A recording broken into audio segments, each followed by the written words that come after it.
Hello, this is Ashen. What if Naruto was never meant to become the strongest shinobi, but instead became the greatest inventor the ninja world had ever seen? In this alternate Naruto story, Naruto is reborn with the memories of a man from another world, a brilliant engineer who spent his previous life understanding machines, solving problems, and building technology. But this time, he is born into the world of shinobi, a world where people rely on chakra and jutsu for almost everything, while simple machines are still painfully primitive. As a child, Naruto quickly realizes something that everyone else has overlooked. This world isn't lacking power, it's lacking knowledge.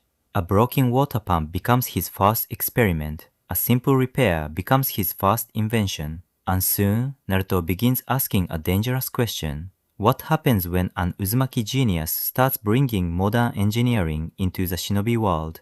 While other children dream of becoming powerful ninja, Naruto studies mechanisms, energy, materials, and chakra. He doesn't want to simply learn the techniques of the past. He wants to create something completely new. But inventions have consequences. If Naruto can build machines capable of replacing hours of manual labor, what happens when he discovers that chakra can be used as a source of power? What happens when Konoha realizes that this strange little boy may possess knowledge capable of changing the entire world? Naruto has been given a second life, and this time, he intends to build a future no shinobi has ever imagined. Interesting? Well then, sit back, relax, and enjoy listening. Chapter 1, Intro. Intro, a simple machine. The pump in the orphanage courtyard had been broken since morning, and Naruto knew it before he even stepped outside. The sound carried easily through the thin wooden walls of the building, the tired creak of wood under strain, the scrape of a lever being forced downward, and the dull hollow clunk that followed each failed attempt. The rhythm repeated every few seconds, each cycle ending with another frustrated mutter from the caretaker struggling with the machine. Naruto paused in the doorway for a moment before stepping outside, his eyes drifting toward the small crowd gathered around the well. The old pump stood beside the stone well exactly where it always had, a thick wooden cylinder bound together by iron rings with a long lever arm driving the piston rod inside. It wasn't elegant, but it was functional when maintained properly. Right now, however, it was anything but functional. The caretaker leaned his full weight onto the handle again, forcing the lever downward as the rod slid into the cylinder with a groan. Everyone in the courtyard watched the spout for a moment, waiting for the familiar splash of water. Nothing came out. The caretaker swore under his breath and yanked the lever back up before forcing it down again, harder this time. The frame rattled violently as iron bands clanged against the dry wood. A thin dribble of water escaped the spout and splashed weakly into the bucket below before the flow died again. It worked yesterday, one of the women nearby said with a tired shake of her head. It works every day, the caretaker muttered irritably as he pumped the handle again. Until it doesn't. Naruto walked closer, stopping just behind the small group gathered around the well. The reaction was subtle but familiar. One of the women shifted slightly away from him while another quietly pulled her child closer to her side. A few uneasy glances flickered in his direction before quickly returning to the pump. Naruto noticed, of course. He always did. Most of the civilians didn't understand seals or chakra or the difference between a boy and the monster locked inside him. All they knew was that the night the Nine Tails attacked, half the village burned, and the child who survived that night somehow carried the fox inside him. Naruto leaned against the fence and listened to the machine. The lever dropped again. The piston rod slid into the cylinder and rose once more with the same hollow sound as before. The caretaker kicked the wooden frame in frustration, making the entire pump rattle loudly beneath the impact. Naruto winced slightly as he watched. Kicking machinery had never solved anything in the entire history of machines. He stepped forward, studying the mechanism more closely while the caretaker forced the lever down again. The piston rod moved smoothly enough, which meant the lever joint wasn't broken and the rod itself wasn't bent. If either had failed, the motion would have been uneven, jerking under strain instead of sliding steadily into place. Instead, the rod moved exactly as it should while the cylinder wheezed with the unmistakable sound of air slipping through the system. Naruto rubbed his chin thoughtfully as the realization settled in. "The seal's gone," he said. The caretaker froze mid-motion and slowly turned his head toward the small blonde boy standing beside the pump. "The what?" Naruto pointed toward the cylinder. "The piston seal." The man stared at him for a moment before frowning. "Kid, go play somewhere else." Naruto didn't move. "The leather seal inside the piston," he repeated calmly. "It's cracked." The caretaker narrowed his eyes suspiciously. "You telling me you can hear broken leather?" Naruto considered explaining suction pressure, piston compression, vacuum formation and fluid displacement. Then he looked at the confused expressions around him and decided it wasn't worth the effort. Lucky guess, he said with a shrug. The caretaker snorted and forced the lever down again. The pump wheezed loudly as air rushed through the cylinder. Still no water. The man stepped back with a grunt of irritation and wiped sweat from his forehead. Useless thing. Naruto stepped closer and ran his fingers along the wooden cylinder. Up close the machine looked even rougher than he expected.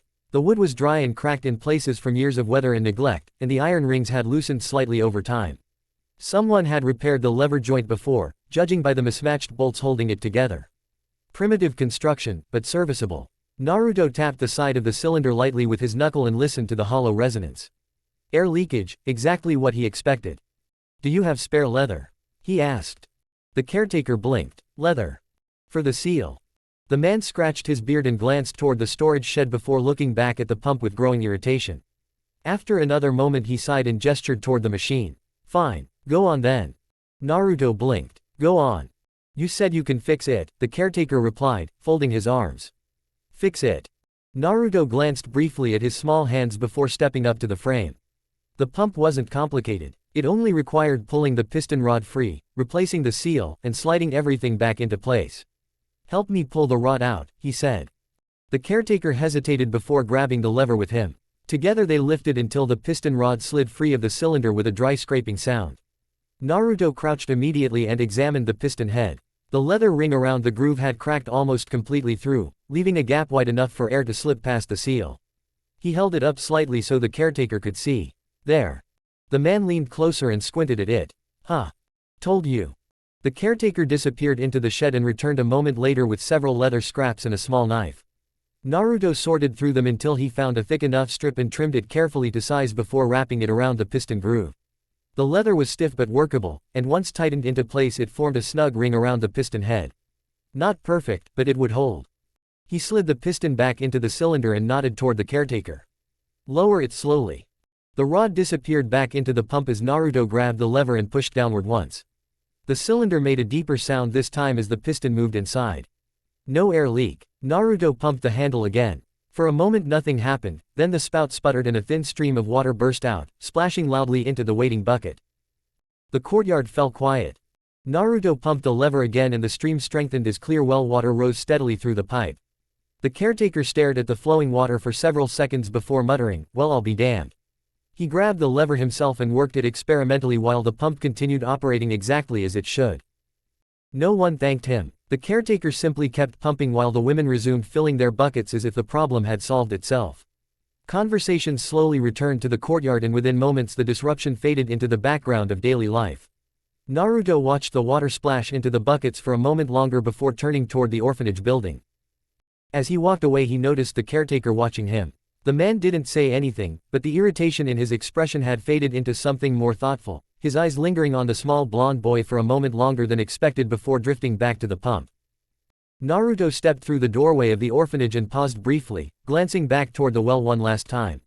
The steady creak of the pump echoed through the courtyard as bucket after bucket filled with water. Such a small failure had stopped the entire courtyard earlier that morning. A cracked strip of leather had turned a working machine into useless scrap until someone understood what had gone wrong. In his old world machines like that had been everywhere. Wells that never failed, water that flowed through pipes inside the walls, lights that banished darkness with the flick of a switch. Entire cities had lived and breathed because thousands of systems worked quietly beneath the surface. Here, people carried buckets from a well, and a broken seal could halt everything until someone happened to know how the machine worked. The shinobi of this world chased power through jutsu and bloodlines, always searching for techniques that would make them stronger in battle. Naruto had seen enough already to understand how deeply that idea shaped the village. Yet standing in that courtyard, watching a group of adults defeated by a simple mechanical failure, he realized something else entirely. If a single broken pump could disrupt the daily lives of half a dozen families, then the person who understood how things worked held a kind of power this world barely recognized. Naruto stepped inside the building and let the door slide shut behind him. The thought lingered quietly in his mind, settling into place with the same calm certainty he used when diagnosing a machine. This world wasn't broken because it lacked warriors or strength. It was broken because it lacked the knowledge to build things that lasted. If no one else was going to change that, then he would. One invention at a time, one machine at a time, he would begin fixing the systems everyone else had simply learned to live without. Author's note: this story focuses on Naruto introducing technology and engineering into the shinobi world rather than traditional power scaling. The pace will start small and build gradually. Please give me some reviews, guys. Tell me what you think about the story. Would you like to read this kind of story and give me some suggestions on the story as well? If I like it, I will try to incorporate them. Chapter 2, Chapter 1: The Life He Left Behind. Disclaimer: I do not own Naruto or its characters. All rights belong to Masashi Kishimoto. This is a non-profit fanfiction written purely for enjoyment. The thought followed him long after he stepped back inside the orphanage. Fixing the pump had been simple, just a cracked seal and a little patience, but the ease with which the problem revealed itself stirred memories that did not belong to a 5-year-old child. The logic of machines, the quiet satisfaction of tracing a failure back to its source, the certainty that any system could be repaired if someone understood how it worked, those ideas had not been born in the shinobi world. They came from another life entirely. One lived in a different world where knowledge was built from steel, electricity, and the careful work of human hands. XXXXXXXX. He died in a hospital room that smelled faintly of disinfectant and stale air. The machines beside the narrow bed hummed quietly in the dim light, their steady rhythm marking the passage of time more reliably than the clock mounted on the wall. Wires ran from his chest to the monitors, thin plastic tubes feeding fluids into veins that had grown fragile after years of treatment.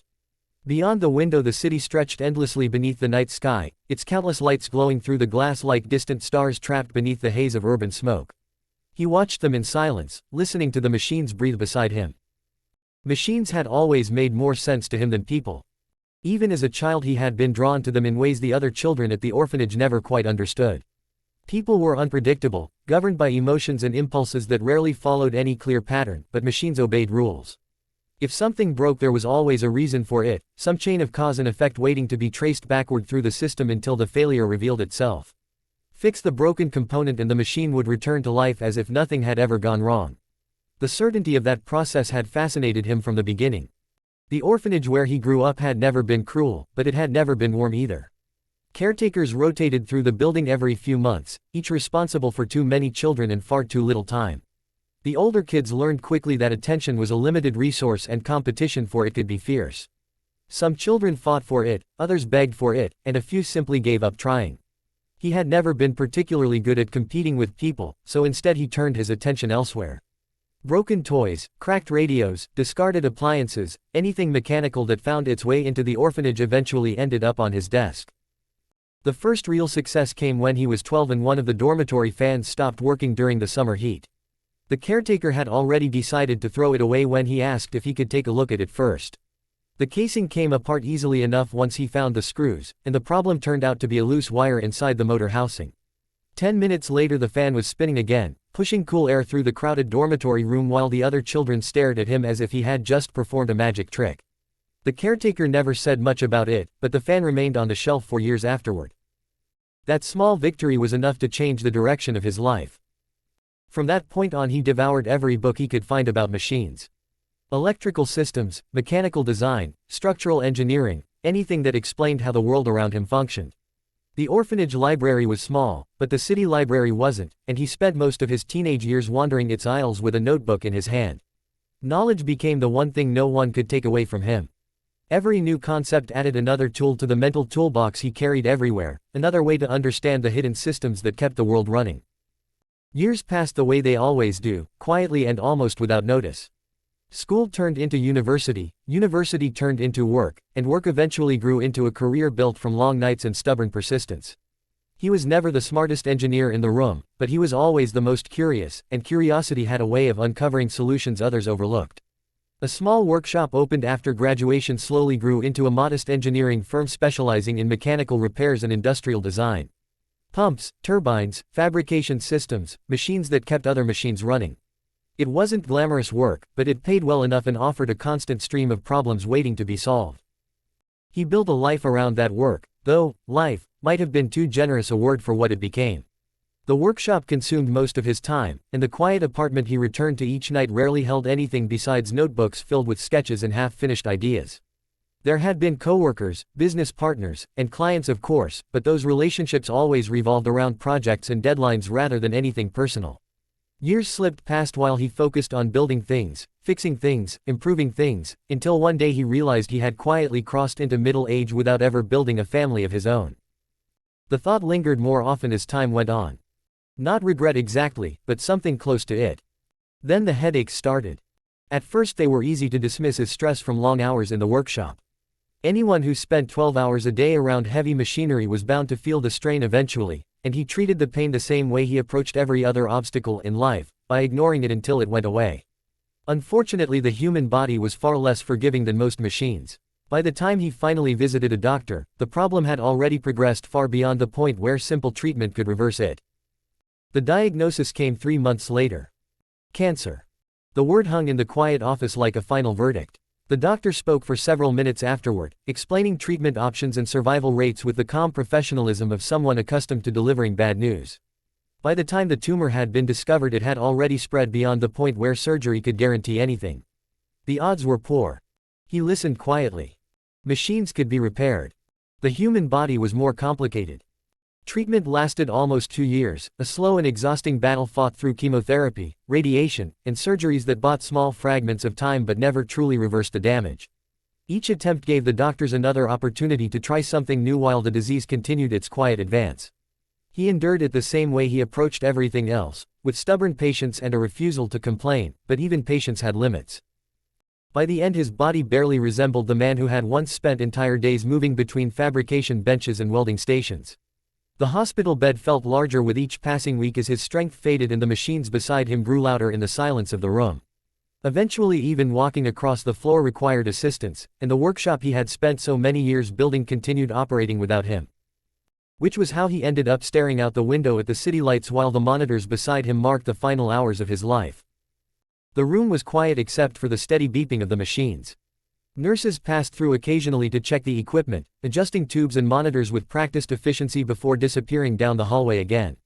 No one lingered long. Hospitals were places where people came and went quickly, and there were always other patients waiting for attention. He didn't blame them. But as the night stretched on, one thought returned again and again. He had lived his entire life without ever truly belonging to anyone. No parents. No wife.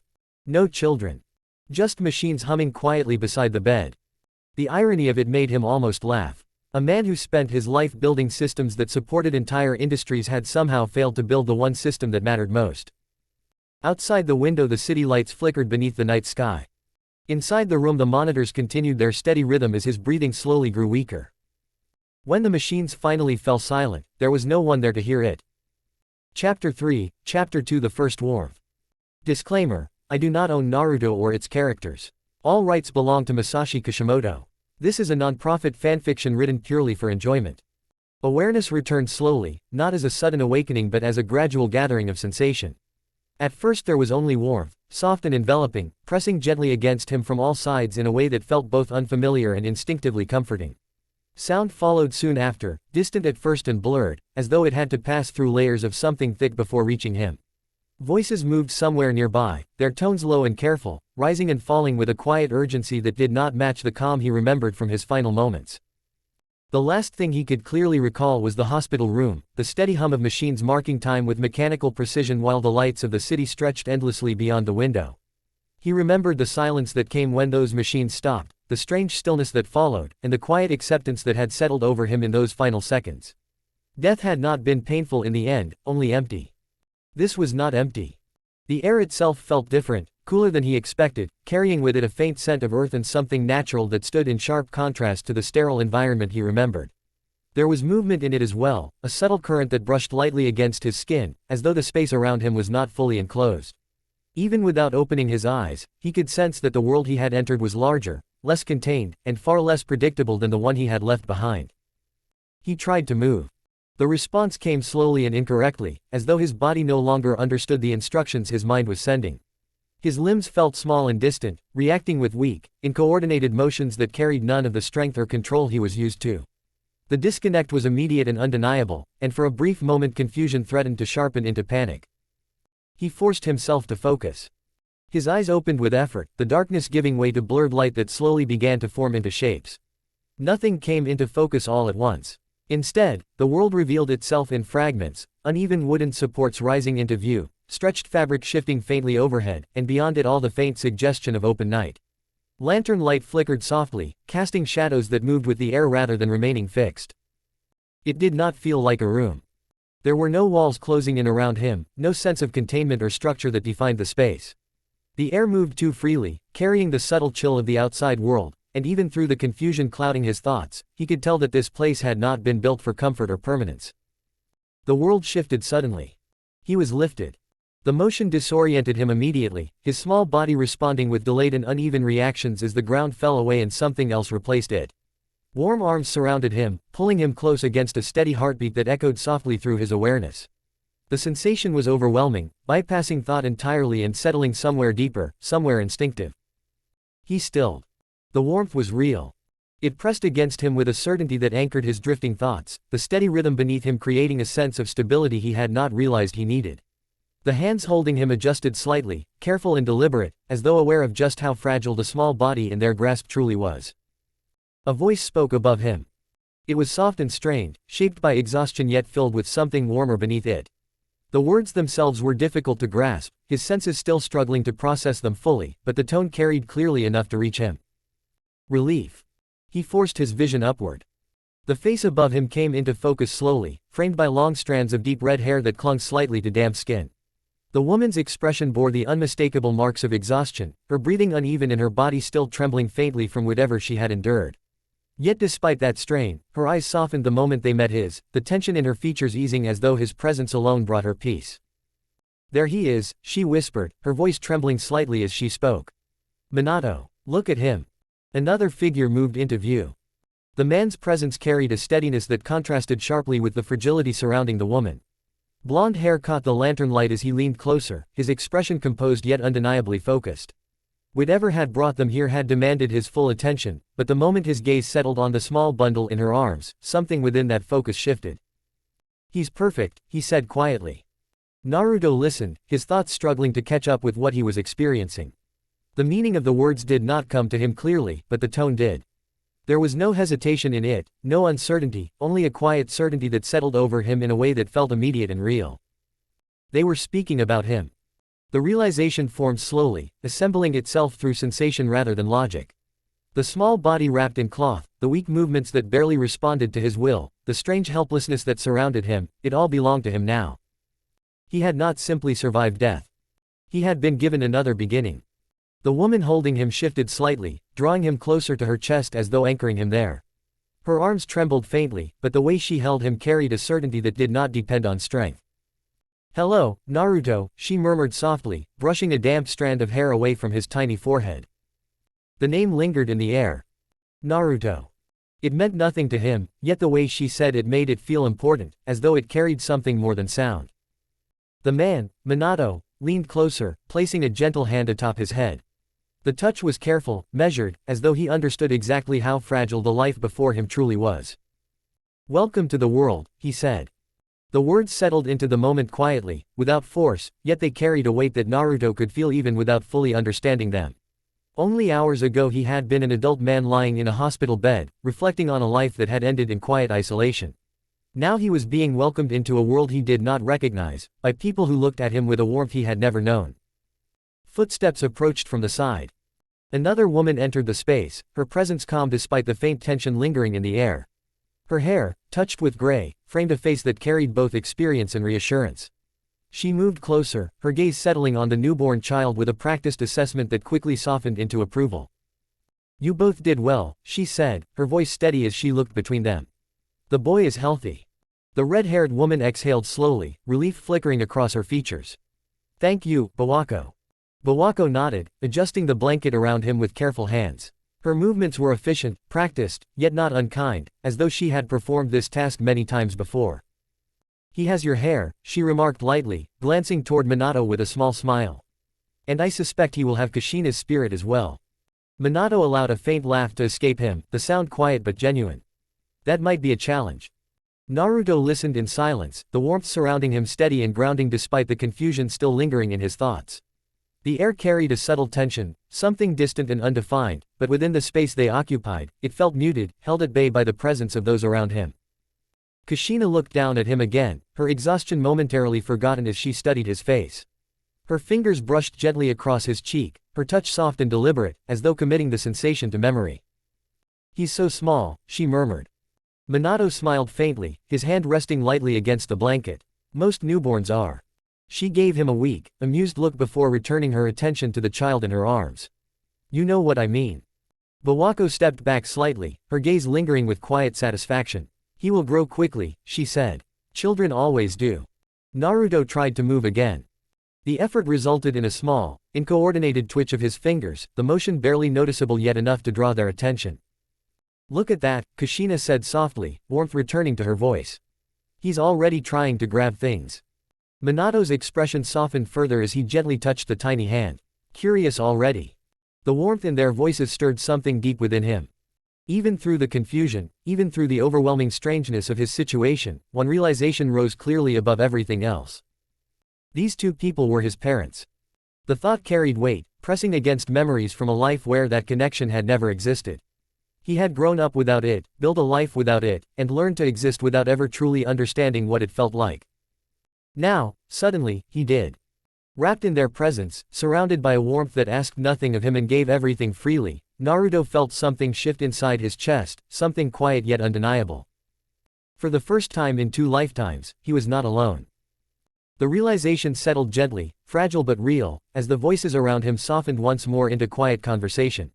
For a brief moment, the tension lingering in the air felt distant, overshadowed by the simple existence of this shared warmth.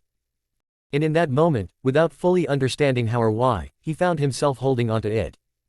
As though he already knew it would not last. Chapter 4, Chapter 3 The Night of the Fox.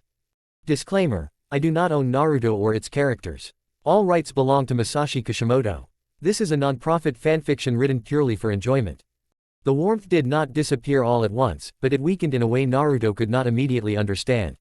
The quiet rhythm of voices around him faltered, their tones tightening as something unseen pressed against the fragile calm that had filled the space moments earlier.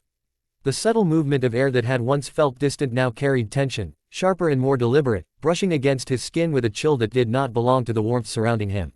His mother's arms shifted around him, not loosening, but tightening, pulling him closer in a way that spoke of instinct rather than intention. Naruto felt the change before he understood it. His father did not move immediately, but the stillness in his posture carried more meaning than action would have. The warmth in his presence remained, yet something beneath it sharpened, his attention drawn outward as though listening to something far beyond the range of ordinary senses. When he finally spoke, his voice was quiet, but the steadiness in it had changed. "It's starting," Minato said. Kushina's arms tightened around Naruto, her breath catching slightly before she forced herself to steady it. "I can feel it," she replied, her voice strained despite her effort to keep it calm. "The seal. It's weakening faster than it should." Naruto did not understand the words, but he understood the tone.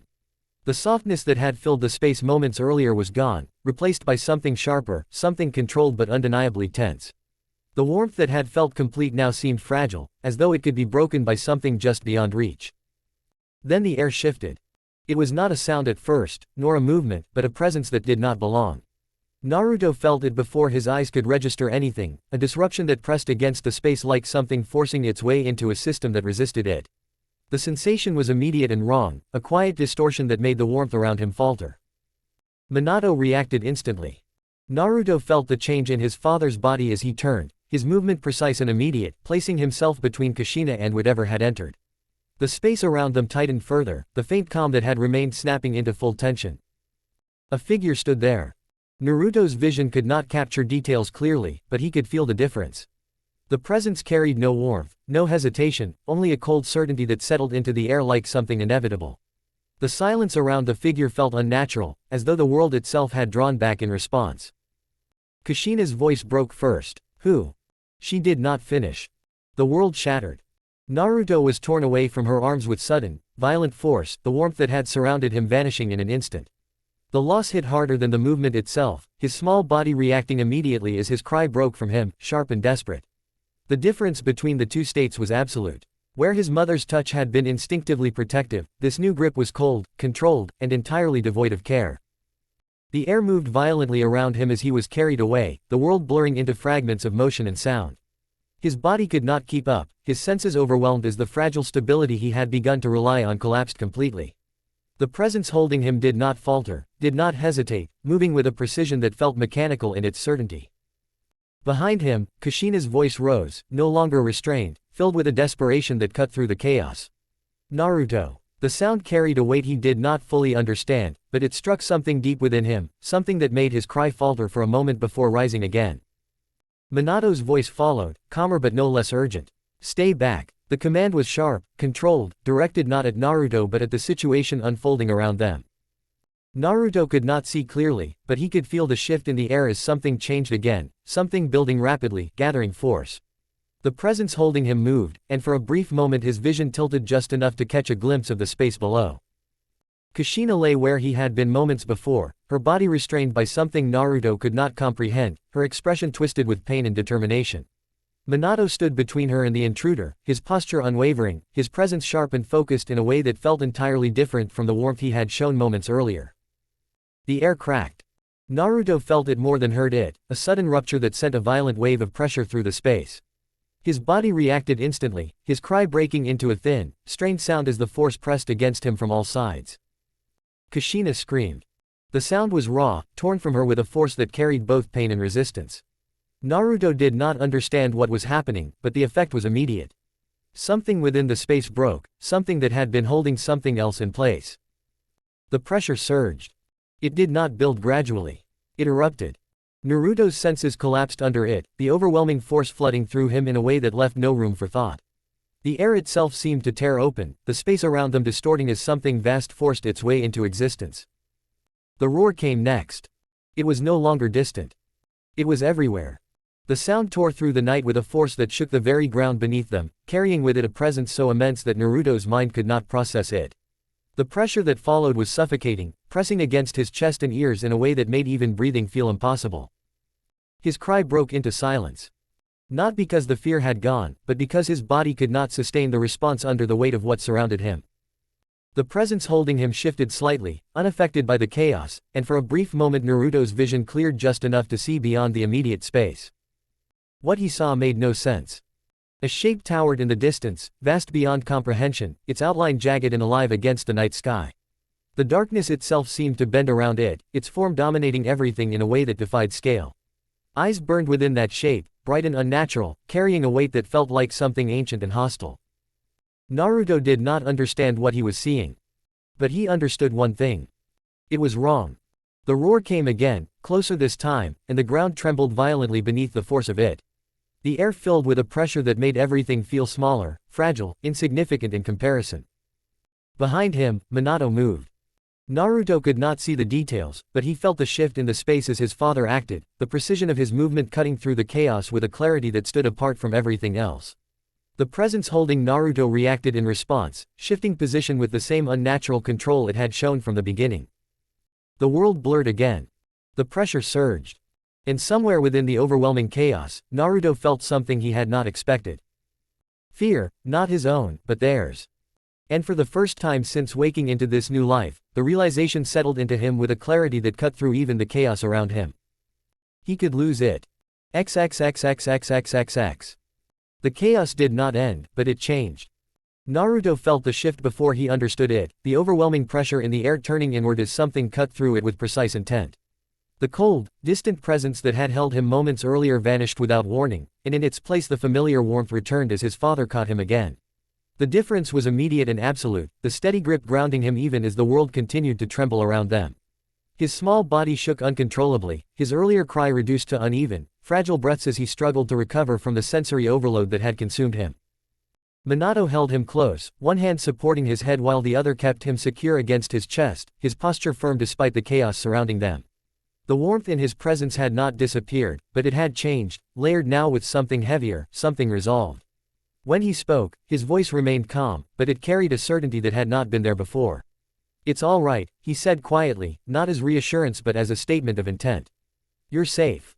Naruto did not fully understand the words, yet the tone reached him clearly, cutting through the confusion and anchoring him, however briefly, to something stable. That stability did not extend to the world beyond them. The air still carried the distant pressure of something immense, something that continued to move and breathe beyond the limits of his comprehension, its presence lingering like a storm that had not passed but only shifted position. Kushina's voice broke through next, weaker now, each word drawn out through visible strain. Minato. The seal is gone, she said, her breath uneven as she forced herself to speak. The Nine Tails is completely free. I can't hold it any longer. Naruto's thoughts faltered as the word returned again, tied now to the overwhelming presence that pressed against the edges of everything he could perceive. He did not understand what the Nine Tails was, but he understood what her voice carried. It was not fear alone, but recognition of something that could not be undone. Minato did not answer immediately. For a moment, he simply stood there, holding Naruto closer as though anchoring himself to the small life in his arms. When he finally spoke, the decision in his voice had already been made. Then we seal it again, he said. Kushina's breath caught slightly, and when she spoke again, her voice carried something deeper than exhaustion. Not the way we planned, she said quietly. I don't have enough chakra left to contain it for long. Even if we try, it won't hold. Naruto listened, his mind moving slowly, struggling to piece together meaning from tone and rhythm rather than words. Something in the structure of their conversation began to feel familiar, not in content, but in shape. This was not the way people spoke when searching for solutions. This was the way people spoke when they had already reached one. Minato's voice remained steady. Then we changed the method. Kushina's silence followed, brief but heavy. Naruto felt it more than heard it, the pause carrying weight that pressed against the moment. When she spoke again, her voice was softer, but far more certain.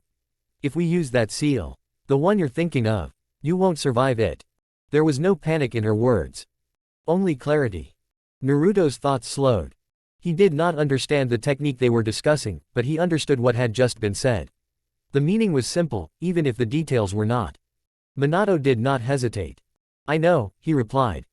The answer came without delay, without doubt, and the calm certainty within it settled into the space between them like something final. Naruto felt something shift in that moment, not in the world outside, but inside the fragile understanding forming within him. This was no longer about stopping what had been unleashed. It was about choosing what would be lost. Kushina drew a slow breath, her body trembling slightly as she shifted closer despite the visible strain in her movements. Naruto felt her presence beside him again, weaker than before but still unmistakable. Then at least let me, she began, her voice faltering for a brief moment before she steadied it. Let me hold him one more time. Minato did not refuse. Naruto felt himself being lifted again, the movement careful, deliberate, as though every motion mattered. Kushina's arms wrapped around him once more, but the warmth they carried had changed. It was still there, still real, but thinner now, strained in a way that made it feel fragile rather than secure. Her breathing was uneven against him, her strength clearly fading, yet the way she held him remained gentle, unwavering. She looked down at him. Naruto could not see her clearly, but he felt the focus of her attention, the way her presence settled entirely around him despite everything else happening. I'm sorry, she whispered softly. The words reached him differently this time. Not just as sound, but as weight. Her hand moved slowly across his face, her touch careful, lingering as though committing the sensation to memory. We won't be there to watch you grow, she continued, her voice trembling despite her effort to keep it steady. We won't see your first steps. Or hear your first words. Naruto's thoughts stumbled. Something inside him resisted the direction this was taking, but the shape of it was becoming clearer, unavoidable in its structure. This was not reassurance. This was farewell. Minato moved closer, his presence steady as ever, though something within it had shifted in the same way Kushina's had. He placed a hand gently over Naruto, his voice calm, controlled, yet carrying a quiet depth that anchored every word. But you won't be alone, he said. You will grow strong, and you will find your own path. Naruto felt it then, not as full understanding, but as recognition. The tone, the pacing, the way each word was chosen carefully, deliberately, as though it mattered that it be said now and not later, it was familiar in a way that had nothing to do with this life. He had heard this before, not in words, but in moments where choices had already been made and there was no time left to reconsider them. They were not speaking about a future they would share. They were speaking about a future they would leave behind. Kushina's voice softened further, her breath weaker now as she held him close. Naruto, you'll meet people who will care about you, she whispered. Even if it doesn't feel like it at first. Don't push them away. The words struck deeper than the others, not because he fully understood them, but because something in their tone carried a truth that reached beyond the moment. It felt like advice given not from hope, but from experience, something she wanted him to hold onto when everything else fell apart. Minato's hand tightened slightly, his voice following with quiet certainty. You are our son, he said. No matter what happens, that will never change. Naruto's thoughts broke. The understanding he had resisted finally forced its way through, pushing past confusion and instinct alike. The warmth surrounding him, the presence he had only just begun to rely on, the connection that had filled a space he had carried his entire life, it was not stable. It was ending. His body reacted before his mind could fully process it, a cry tearing from him that carried something far deeper than physical discomfort. It was instinct, but it was also more than that, something from his previous life breaking through the limitations of his newborn form. He did not want this to end. He did not want the warmth to disappear. He did not want to return to the emptiness he had known before. Kushina held him tighter, her voice trembling now despite everything. "I know," she whispered softly, as though she understood something he could not express. "I know." Minato remained steady, but the finality of the moment had settled fully into the space around them. The air began to change again, the structured force Naruto had felt earlier returning, sharper now, more focused. The presence outside resisted, its massive weight pressing against whatever was being formed, its roar tearing through the night with renewed fury, but something within the space began to push back. The sealing began. Naruto could not understand the process, only the effect. The overwhelming presence that had filled the world was being drawn inward, compressed, forced into something smaller. The pressure surged again, this time not from outside but from within, something vast being pushed into a space far too small to contain it. Into him. The sensation was unbearable. It was not pain in the way he understood it, but pressure beyond anything his body could handle, something immense forcing its way into him without regard for the limits of flesh or mind. His cry fractured, breaking into uneven sounds as his body failed to process the scale of what was happening. And through it all, the warmth remained. Until it didn't. Kushina's arms weakened first, her hold loosening despite her effort to maintain it. Minato's presence followed, still steady, but no longer active. The voices that had filled the space moments earlier began to fade, their strength diminishing with each passing second. Naruto's cry slowed, then broke into silence. The pressure settled. The presence within him remained. But the warmth was gone. The space around him grew still, the chaos outside distant now, as though separated by something he could not perceive. The arms that had held him, the voices that had spoken to him, the presence that had filled the emptiness of an entire lifetime, they were no longer there. Naruto lay there, his small body trembling faintly as the world settled into a quiet that felt far too large. And for the first time since waking into this life, he understood what he had lost. Naruto cried. He cried for the warmth that had just been taken from him, for the voices that had filled the silence of a lifetime, for the parents he had only just begun to know. He cried for what he had gained, and for what he had lost in the very same moment, the grief arriving all at once, too large and too sudden for his fragile body to endure. The cries did not stop quickly. They rose and broke again and again, uneven and desperate, until even that began to fade, his strength giving way beneath the weight of exhaustion. The overwhelming pressure within him had settled, the chaos outside had grown distant, but the emptiness that followed remained, vast and quiet in a way that felt all too familiar. As his voice weakened and his breaths turned shallow, he felt himself being lifted once more.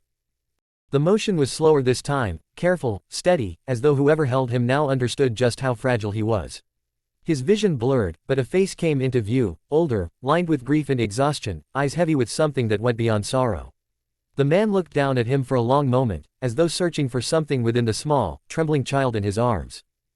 "I am sorry, Minato." "Kushina," he said quietly, his voice weighed down by loss. A pause followed, brief but heavy, before he continued, softer now. "I am sorry, Bawako. I could not protect you. But I will protect this child." The words settled into the silence. Naruto did not fully understand them, but he felt their meaning, the promise carried within them, the quiet resolve that stood in place of what had been lost. His strength faded.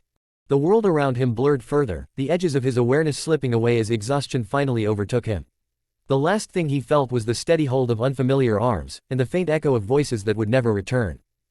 Then the darkness came again. And this time, he did not resist it. Chapter 5, Chapter 4 The Child They Left Behind. Disclaimer: I do not own Naruto or its characters. All rights belong to Masashi Kishimoto. This is a non-profit fanfiction written purely for enjoyment. He woke slowly, not all at once, but in fragments. The first thing he noticed was the noise. It was not loud, but constant, small sounds layered over one another, soft breathing, faint rustling, a child crying somewhere nearby. It filled the space in a way that made it impossible to return to sleep, even as his body resisted waking. The surface beneath him was firm, the thin cloth doing little to soften it, and the air carried a mild chill that lingered against his skin. He did not move immediately. Something felt wrong. The thought came without shape, more instinct than understanding, a quiet discomfort that did not belong to the body but to something deeper. For a few moments he lay there, eyes still closed, holding onto that feeling without knowing why. Then memory came. Not clearly, not completely, but enough. Warmth, arms around him, a steady heartbeat, a voice speaking softly, close enough that he could feel it more than hear it. Another presence beside it, calm and steady in a way that had made everything else feel distant. His eyes opened. The world that greeted him was nothing like that. Wooden beams stretched across the ceiling above, worn and uneven. The light was dull, filtering in from somewhere beyond his sight, not warm enough to comfort, only enough to show shapes. Around him, other children lay in similar spaces, small bodies shifting or crying, their presence filling the room with a restless kind of life that carried none of the quiet peace he remembered. He turned his head slightly. The movement was slow, awkward, his body still refusing to obey him the way it should, but he managed enough to see more of the room. It was large, but not open, filled with rows of bedding laid close together. There was no space for privacy, no space for quiet, only shared existence. This was not where he had been. The warmth was gone. The realization settled gently, not as shock, but as something that felt already known. He did not remember everything clearly, but he remembered enough to understand that something had changed, and not in a way that would return to what it had been. A child cried nearby, louder this time, the sound sharp and uneven. Others followed, not all at once, but enough to fill the air with discomfort that spread from one to another. Footsteps approached, steady and unhurried, and a figure moved between them, stopping where needed, lifting one child, then another. When the hands reached him, he felt the difference immediately. He was lifted carefully, supported in the same way as before, but that was where the similarity ended. There was no lingering warmth, no quiet reassurance in the way he was held. The grip was practiced, efficient, as though it had been done countless times without thought. He did not cry. He only felt. The absence pressed against him more clearly now, the memory of what had been lingering just close enough to make the difference undeniable. He tried to hold onto it, to recall the feeling of those arms, the sound of that voice, but it slipped, becoming less clear the harder he reached for it. The woman holding him adjusted her grip slightly and spoke, her voice neutral, neither harsh nor kind, simply present. The words meant nothing to him, passing over him without meaning, but the tone told him enough. This was not the same. He watched her as much as he could, his unfocused vision catching only fragments of her face, the lines of age, the tiredness that sat quietly behind her movements. She did not look at him the way the other had. There was no softness in her gaze, no pause, no quiet attention. He was one among many, nothing more. He was placed back down after a moment, the contact ending as quickly as it had begun. The warmth did not follow. Naruto remained still. The noise around him continued, children crying, shifting, being picked up and set down again, but it felt distant now, as though his attention had moved somewhere else entirely. The memory lingered faintly, fragile but persistent. His parents. The word formed slowly, uncertain but real. He did not remember everything about them, but he remembered enough to know they had been there. The warmth had been real. The voice had been real. The way they had held him had not been imagined. He waited. The thought came without effort. They would come back. They had to. The world did not feel complete without them, and even in his confusion, that much felt certain. He did not understand where they had gone, or why they were not here now, but the absence felt temporary, like something that would correct itself if he waited long enough. He watched the room again, as much as his limited movement allowed, searching without knowing what he was looking for. Every set of footsteps, every movement of fabric, every voice that passed near him carried a brief moment of expectation. It never lasted. None of them were the same. None of them felt like that. The waiting continued. It did not feel long, not in the way time would later come to feel, but the absence did not change. The warmth did not return. The voices remained unfamiliar, the touch remained distant, and the quiet certainty he had held began to weaken. Something inside him resisted that. Even as the thought formed, something deeper rejected it, a quiet understanding that did not need words. They were not coming back. He did not know how he knew that. He did not understand why. But the feeling settled into him all the same, heavy and unmoving, replacing expectation with something quieter. The room continued around him, unchanged, filled with the same restless life that had greeted him when he woke, but it no longer mattered in the same way. The absence remained, steady and undeniable, and though he could no longer hold the memory clearly, he could still feel its shape. He lay there without moving, his small body finally beginning to tire again, the weight of wakefulness slipping back into something softer. The noise faded slightly, the movement around him becoming distant as his awareness dulled. The warmth did not return. But the space it had filled did not disappear either. And even as sleep began to take him again, something within him held onto that difference, not clearly, not completely, but enough to know that whatever had been lost would not be replaced. XXXXXXXX. Time did not pass in clear moments, but in small repetitions that slowly began to take shape. Days blended into one another without distinction, marked not by understanding but by routine, by the same sounds, the same movements, the same quiet patterns that repeated themselves whether he paid attention or not. Naruto did not count them, nor could he measure them properly, but something within him recognized the passage all the same. The room he woke in did not change, the rows of bedding remained the same, and the presence of other children filled the space with a constant restlessness that never truly settled into quiet. He had learned the shape of the room long before he understood it. The ceiling remained low and worn, the wooden beams carrying faint marks of age that caught the light in uneven ways. The bedding was arranged in rows, close enough that there was little space between one child and another, each small space defined only by a thin mat and a folded cloth. The air carried a mixture of smells that changed slightly throughout the day but never disappeared completely, and the sounds of movement, of crying, of quiet voices speaking somewhere nearby formed a rhythm that became familiar even without his intention. He watched more than he moved. It was not a decision at first, but something that came naturally as his body remained limited, his movements slow and uncertain. Others around him reached, crawled, cried, demanded attention in ways that brought response quickly, but he found himself still more often than not, observing rather than reacting. The world did not slow for him, and so he learned to watch it instead. The matrons moved through the room with practiced ease, their steps steady and unhurried, their attention shifting from one child to another in a pattern that did not require thought. When a child cried, they responded. When one reached out, they were lifted. When one stumbled, they were steadied before they could fall fully. Their movements were efficient, familiar, repeated enough times that each action seemed to flow into the next without pause. Naruto noticed the differences.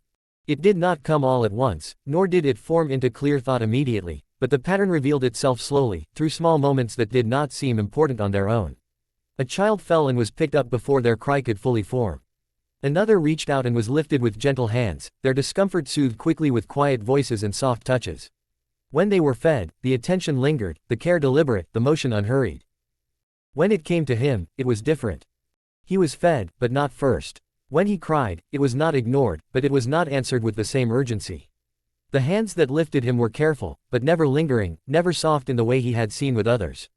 He was not neglected, not in a way that would be obvious, but there was distance in it, a quiet separation that did not need to be spoken to be understood. At first, he waited. The instinct remained from those earliest moments, fragile but persistent. The warmth he remembered had not faded completely, and with it came the quiet belief that it would return, that the difference he felt was temporary, something that would correct itself with time. He watched the doorway, the movement of people passing through, the way the others were approached and lifted, expecting something familiar to appear among them. It never did.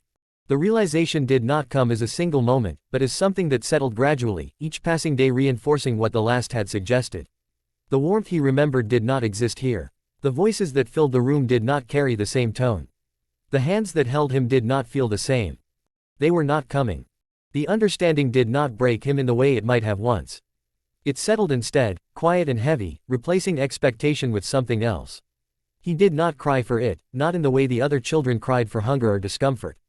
The feeling remained internal, something he carried rather than expressed, a constant presence that shaped how he saw everything around him.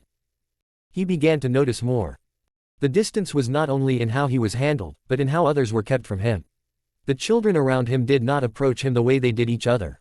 Where small hands reached across the spaces between them, where laughter or cries drew them closer together, Naruto found himself slightly apart, not physically separated by walls or barriers but held at a distance by something less visible. When he moved closer, the space shifted. A matron would adjust positions, moving another child slightly away, or placing something between them without drawing attention to the act. The movement was subtle, easily overlooked if not watched carefully, but it happened often enough that the pattern became clear. He was being kept apart. The reason did not come immediately, but the effect was unmistakable. The others did not understand it. They reached, they moved, they reacted as children did, unaware of the quiet adjustments happening around them. It was the adults who maintained it, who ensured the distance remained, who guided the flow of the room in a way that kept him slightly outside of it. Naruto did not resist. He watched. The awareness grew slowly, shaped by repetition rather than explanation. He did not yet have the words for it, but he understood the difference in treatment, the way attention shifted more quickly to others, the way voices softened more around them, the way hands lingered longer when holding them. With him, everything was shorter. Quieter. Distant. The first time he heard the word, it came in a whisper. He was not meant to hear it. Two matrons stood near the far end of the room, their voices low, their attention elsewhere, but the word carried just enough to reach him. QB. It meant nothing to him, it was simply a sound, unfamiliar, disconnected from anything he understood. But the tone in which it was spoken carried something else, something that made it linger longer than the other words that passed unnoticed. That child. He could not understand the full meaning, but something about the way the words were spoken connected to the distance he had been feeling. It did not explain it, not yet, but it fit into the shape of it, another piece added to something that was slowly becoming clearer. The whispers came again, not always close, not always clear, but often enough. Demon. That boy. Keep him separate. The words did not form a complete understanding, but the pattern did. They were speaking about him. The tone carried no kindness, no warmth, only caution, sometimes something sharper, something closer to fear. Naruto listened.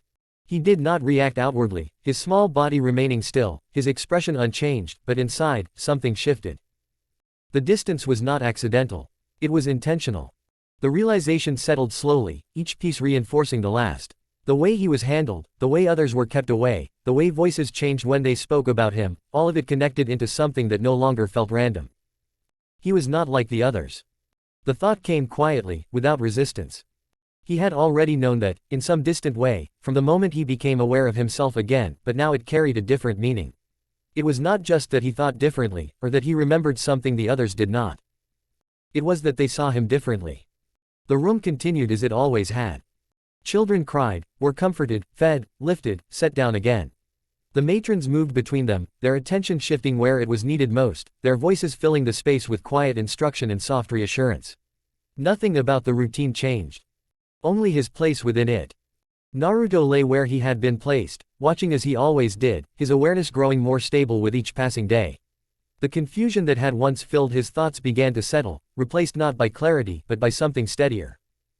Understanding. Not complete, not fully formed, but enough. The warmth he remembered did not exist here and the people around him would not give it.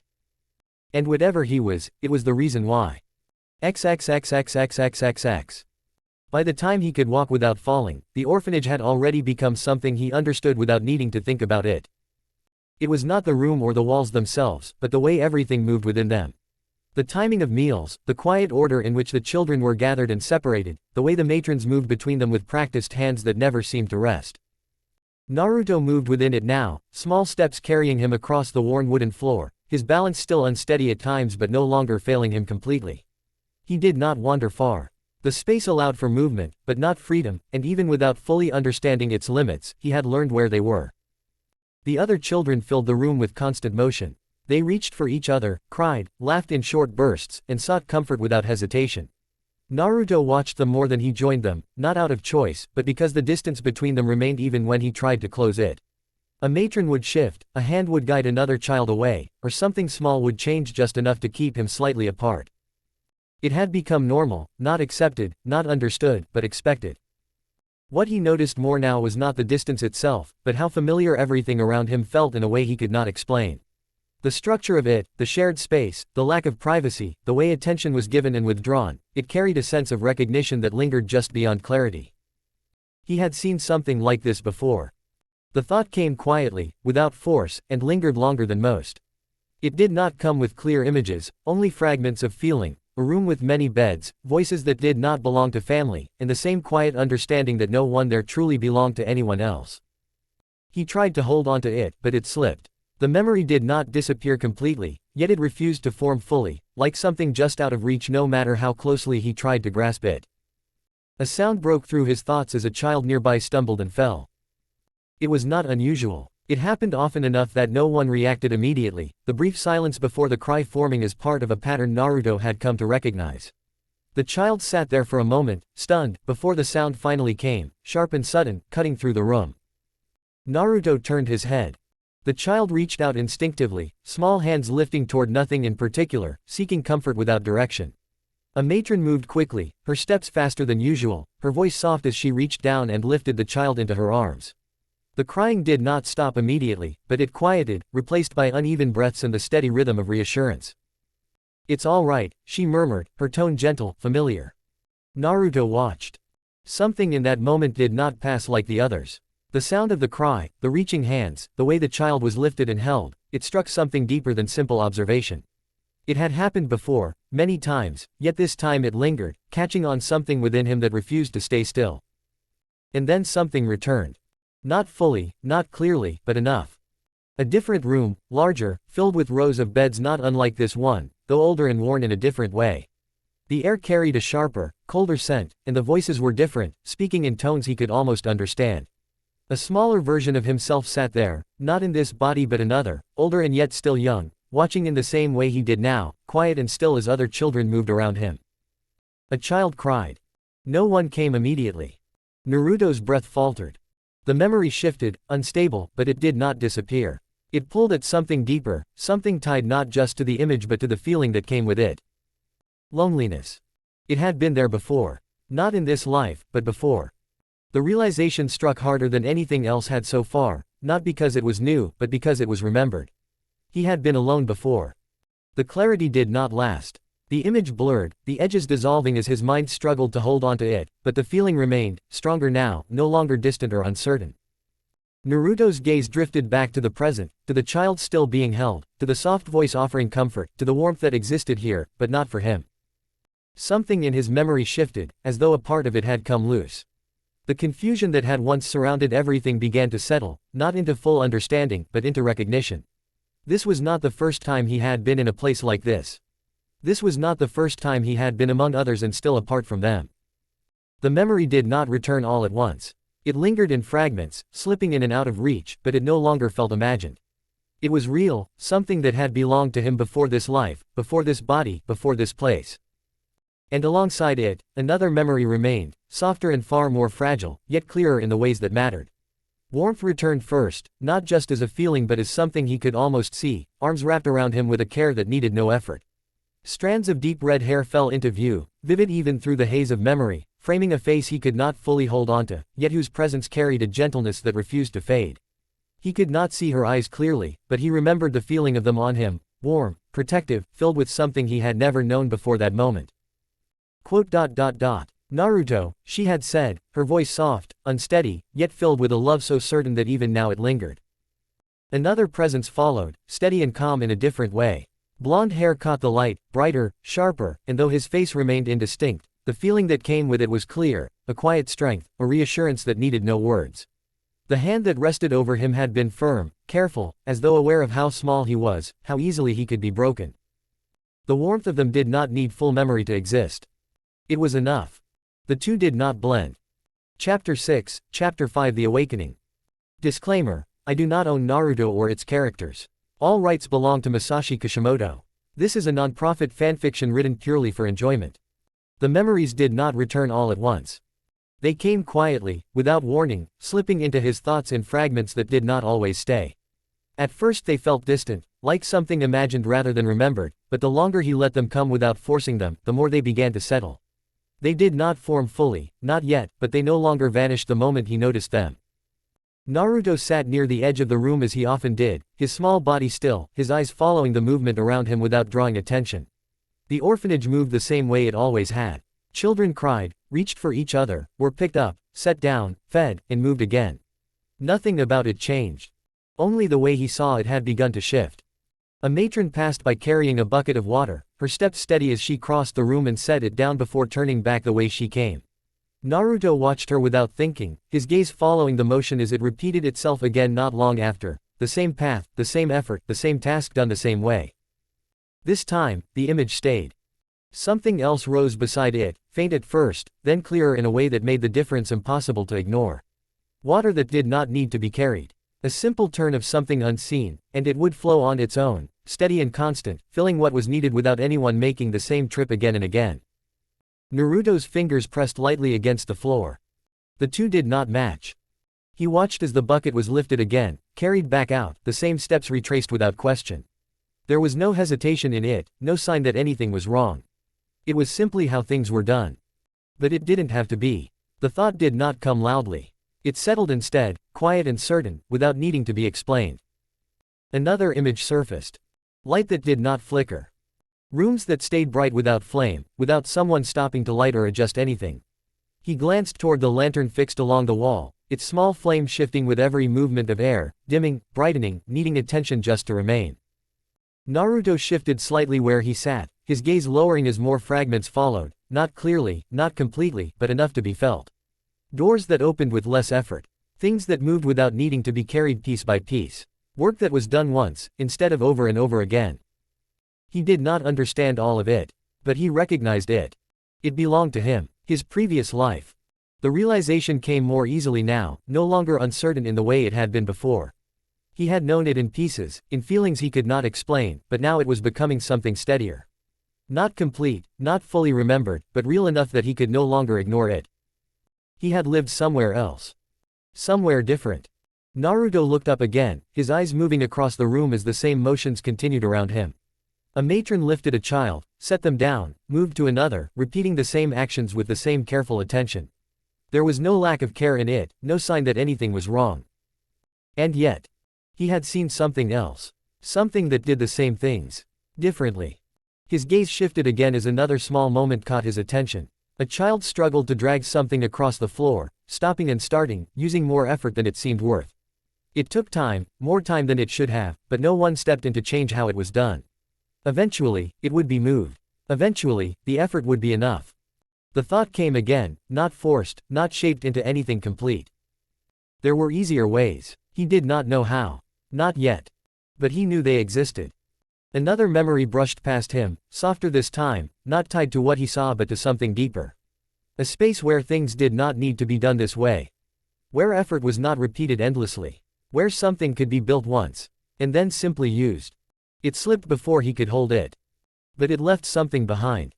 Naruto exhaled quietly, his small body settling back as the room continued around him, unchanged, unaware. Nothing here questioned itself. Nothing here needed to. Because no one knew anything else. Naruto's gaze lingered on the bucket again as it was brought back inside, the same motion repeating without pause. The thought returned, clearer this time, not as a memory, but as something his own mind was beginning to shape. This was not the only way. The idea stayed. It did not disappear like the others had before. It remained, steady and quiet, settling into place as something that belonged to him now, not just to whatever life he had lived before. Naruto lowered his gaze slightly, his fingers curling faintly against the floor as the fragments of memory continued to shift beneath the surface of his thoughts. They were still incomplete, still scattered, but they were no longer lost. They were returning. And with them, something else was beginning to form. XXXXXXXX. As the memories kept coming back, they formed a full picture of things that once had been.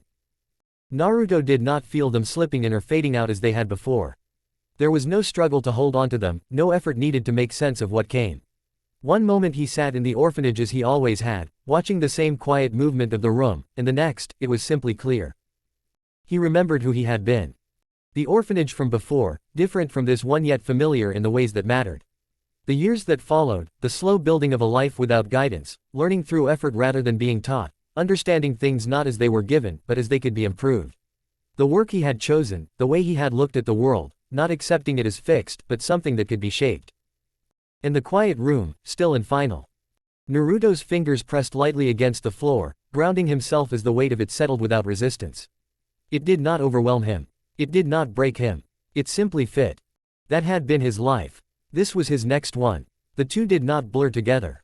They remained separate, yet connected, both belonging to him without conflict. Naruto opened his eyes fully.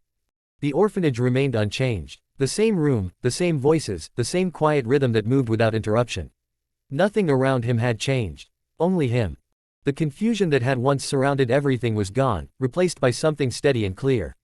He no longer searched for meaning in fragments or tried to hold on to thoughts that slipped away. He understood what he had seen, what he had remembered, and what it meant. This world was not the one he came from. It did not work the same way. More importantly, it did not know anything else.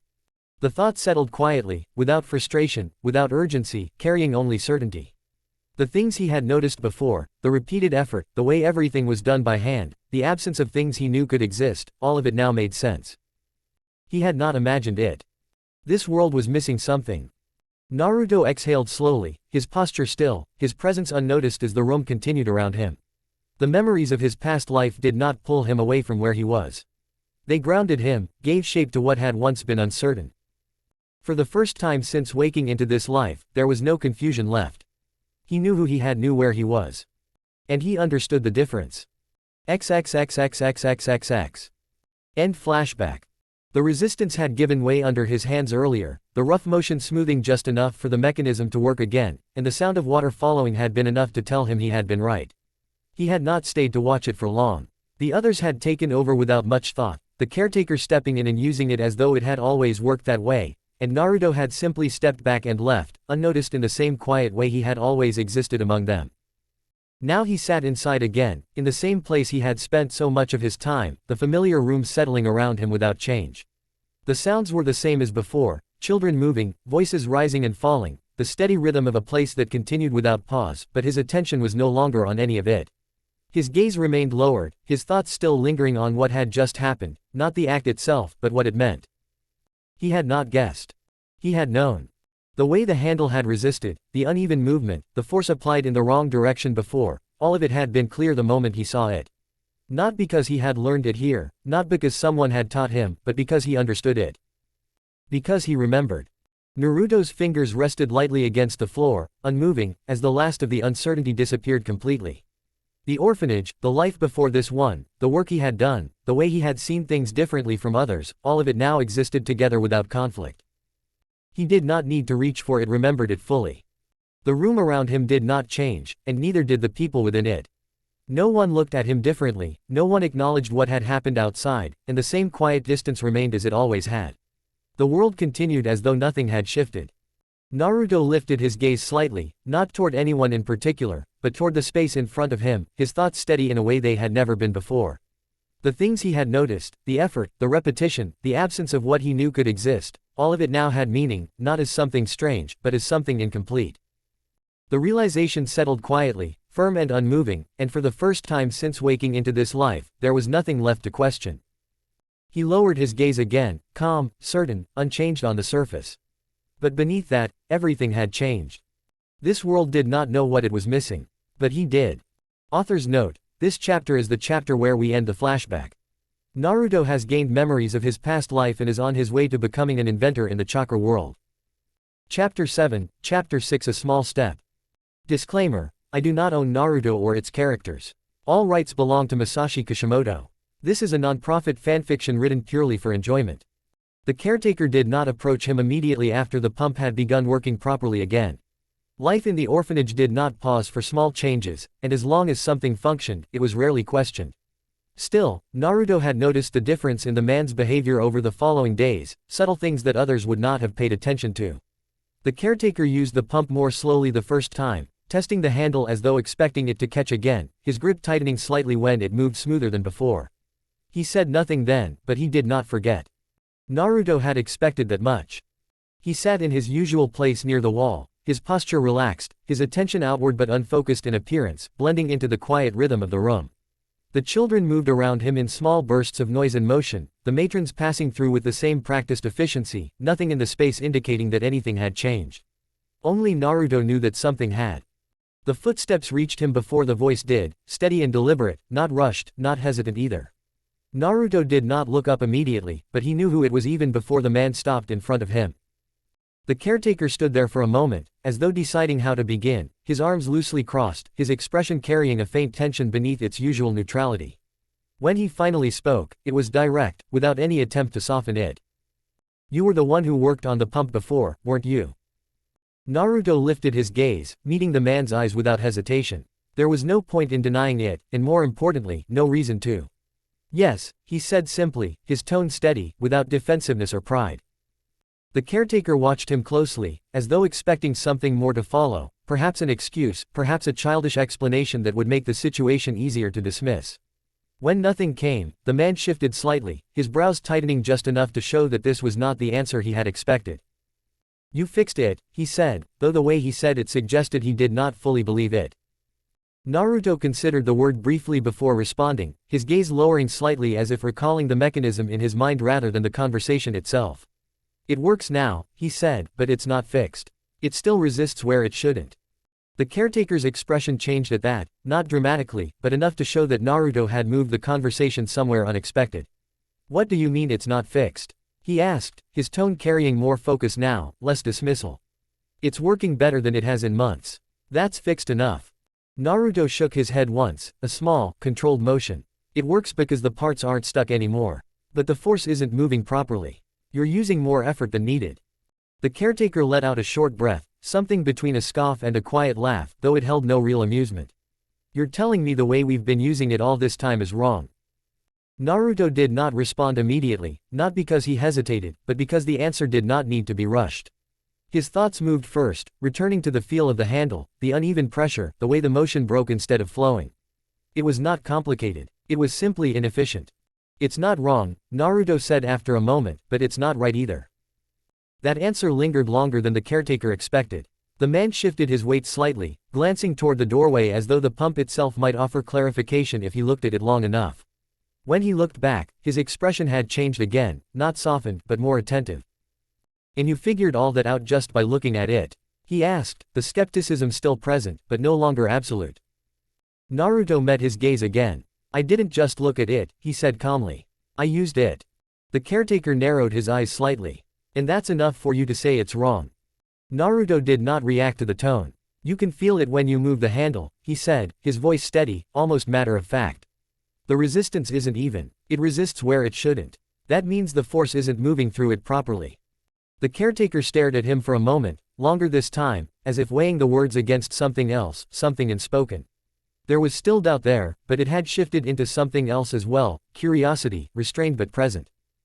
You talk like you've done this before, the man said slowly. Naruto's gaze lowered slightly, not avoiding the question, but choosing his response carefully. No, he said, I just understand how it moves. The answer did not satisfy the caretaker, but it did not give him anything to push against either. The man exhaled quietly, running a hand along his jaw as he looked away for a moment, thinking.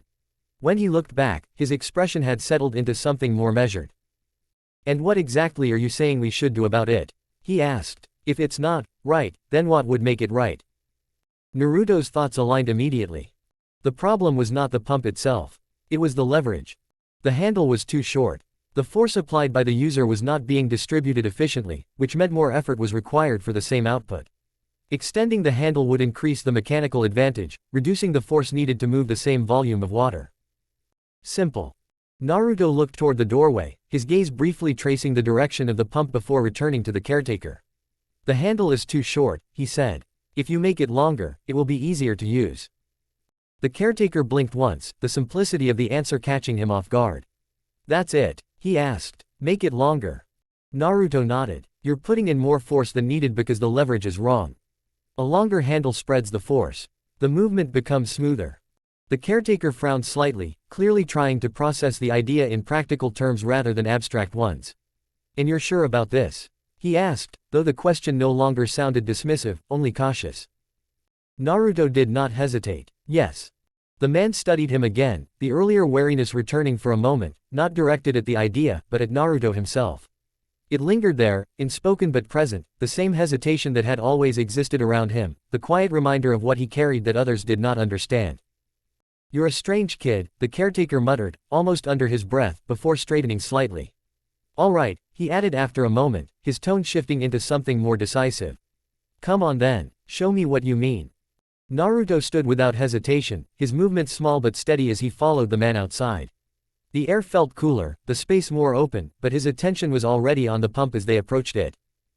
It stood where it always had, worn and functional, unchanged except for the smoother motion he had restored. The caretaker gestured toward it. Go on, he said. Show me what's wrong with it. Naruto stepped forward, placing his hands on the handle and moving it slightly, enough to feel the resistance again, to confirm what he already knew. It was better than before, but still uneven, still requiring more effort than necessary. The force is wrong here, Naruto said, shifting his grip slightly to demonstrate. You're pushing, but it's not transferring properly. The caretaker leaned closer, watching the movement more carefully now. I've been using this thing for years, he said. Feels the same to me. Naruto adjusted the angle slightly, applying pressure in a different way. The motion changed just enough to be noticeable. It's easier like this, Naruto said. But it shouldn't depend on how you hold it. It should be easier all the time. The caretaker tried it himself, repeating the motion Naruto had just shown. His expression shifted slightly, the difference subtle but real. Huh, he muttered. Naruto stepped back slightly, his gaze moving toward a nearby piece of wood leaning against the wall. It was not perfect, but it was usable. That can be used, he said, pointing toward it. The caretaker followed his gaze. For what? To replace the handle, Naruto replied, his tone steady. Attach it here, he added, indicating to where the lever was coming from. Make it longer. The man looked between the wood and the pump, then back at Naruto, his skepticism not gone, but no longer dominant. And that's going to fix it. It will make it better, Naruto said. You'll use less force. The caretaker let out a slow breath, still uncertain but no longer dismissive. And if it breaks? Naruto met his gaze calmly. Then I'll fix it again. That answer held. The man stared at him for a moment longer, then gave a small shake of his head, something between disbelief and reluctant acceptance. All right, he said finally. Let's try it your way. Naruto stepped forward again, his focus narrowing on the mechanism, not as something unfamiliar, but as something he understood completely now, not just from observation, but from memory, from a life where these things had not needed to be guessed. This was simple. And for the first time since coming into this world, he was not guessing anymore. Chapter 8, Chapter 7 A Better Way. Disclaimer: I do not own Naruto or its characters. All rights belong to Masashi Kishimoto. This is a non-profit fanfiction written purely for enjoyment. The wood was not ideal, but it was usable.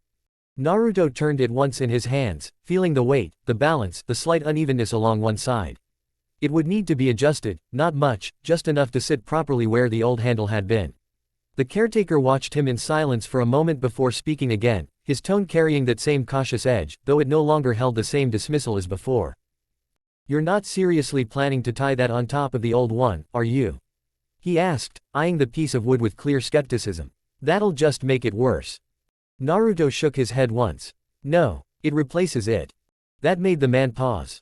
Replace it, he repeated, glancing at the existing handle. You think that thing comes off easily? Naruto stepped closer to the pump, his attention already shifting to the joint where the handle met the pivot. The wear around it told him enough.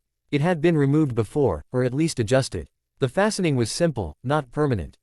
It can, Naruto said.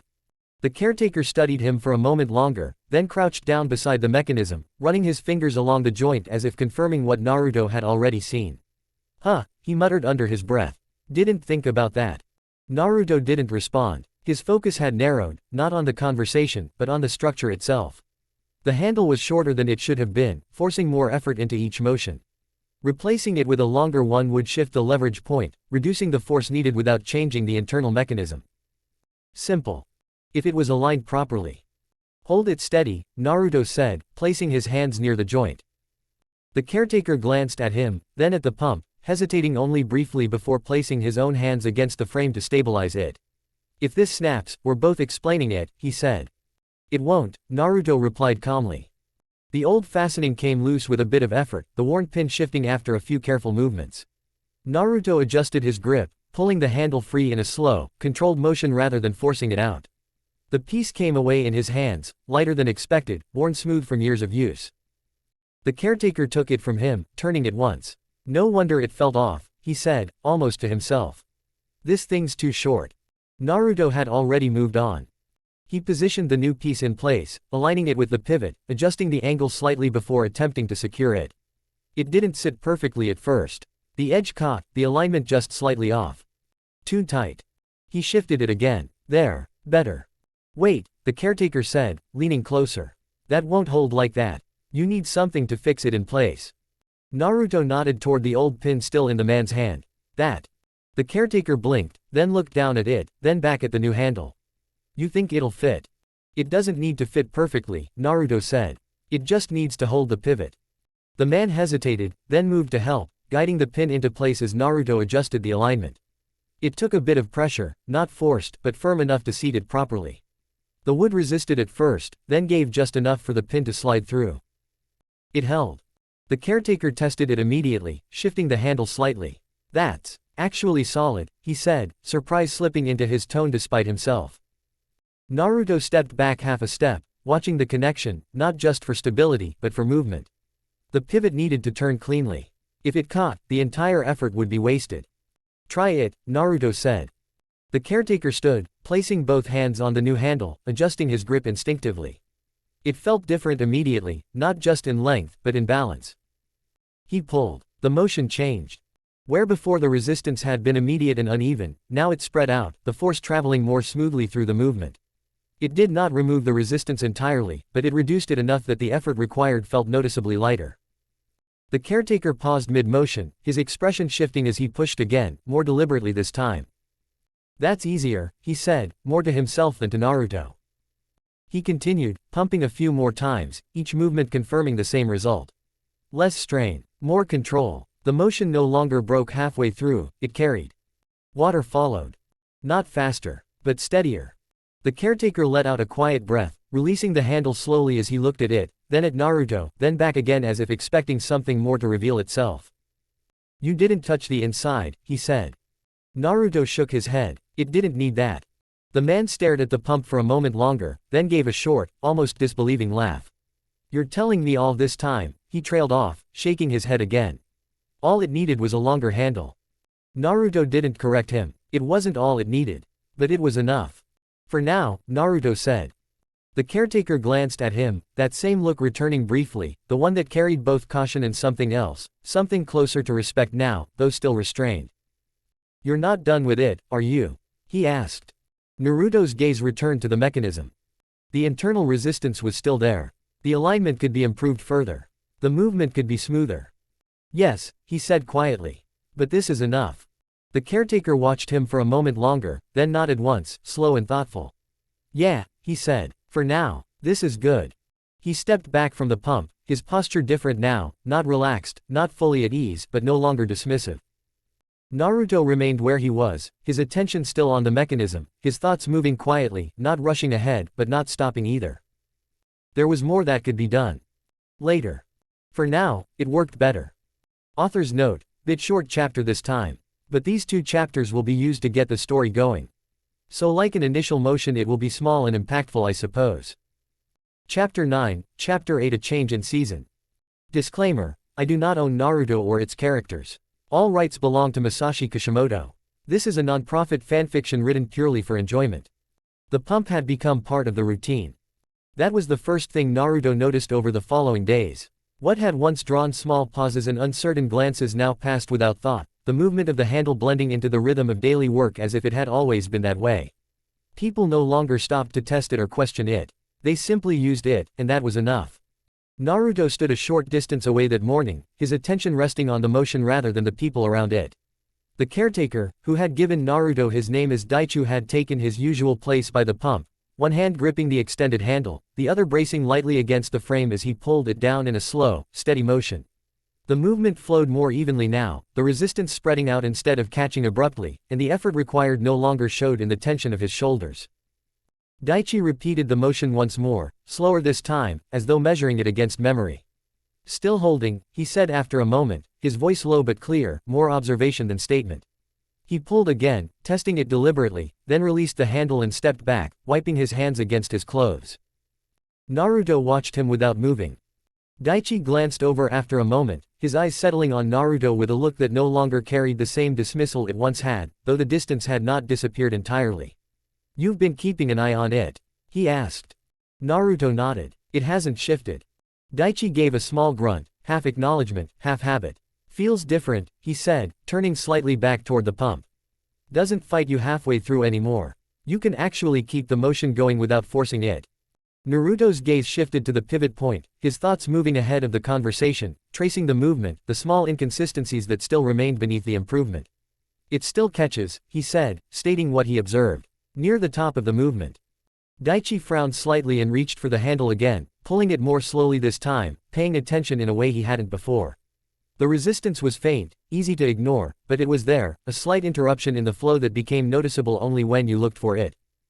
Yeah, he admitted after a moment, releasing the handle. Didn't catch that before. Naruto didn't respond immediately. To him, it was obvious, but he knew that wasn't the point. It can be reduced, he said after a moment.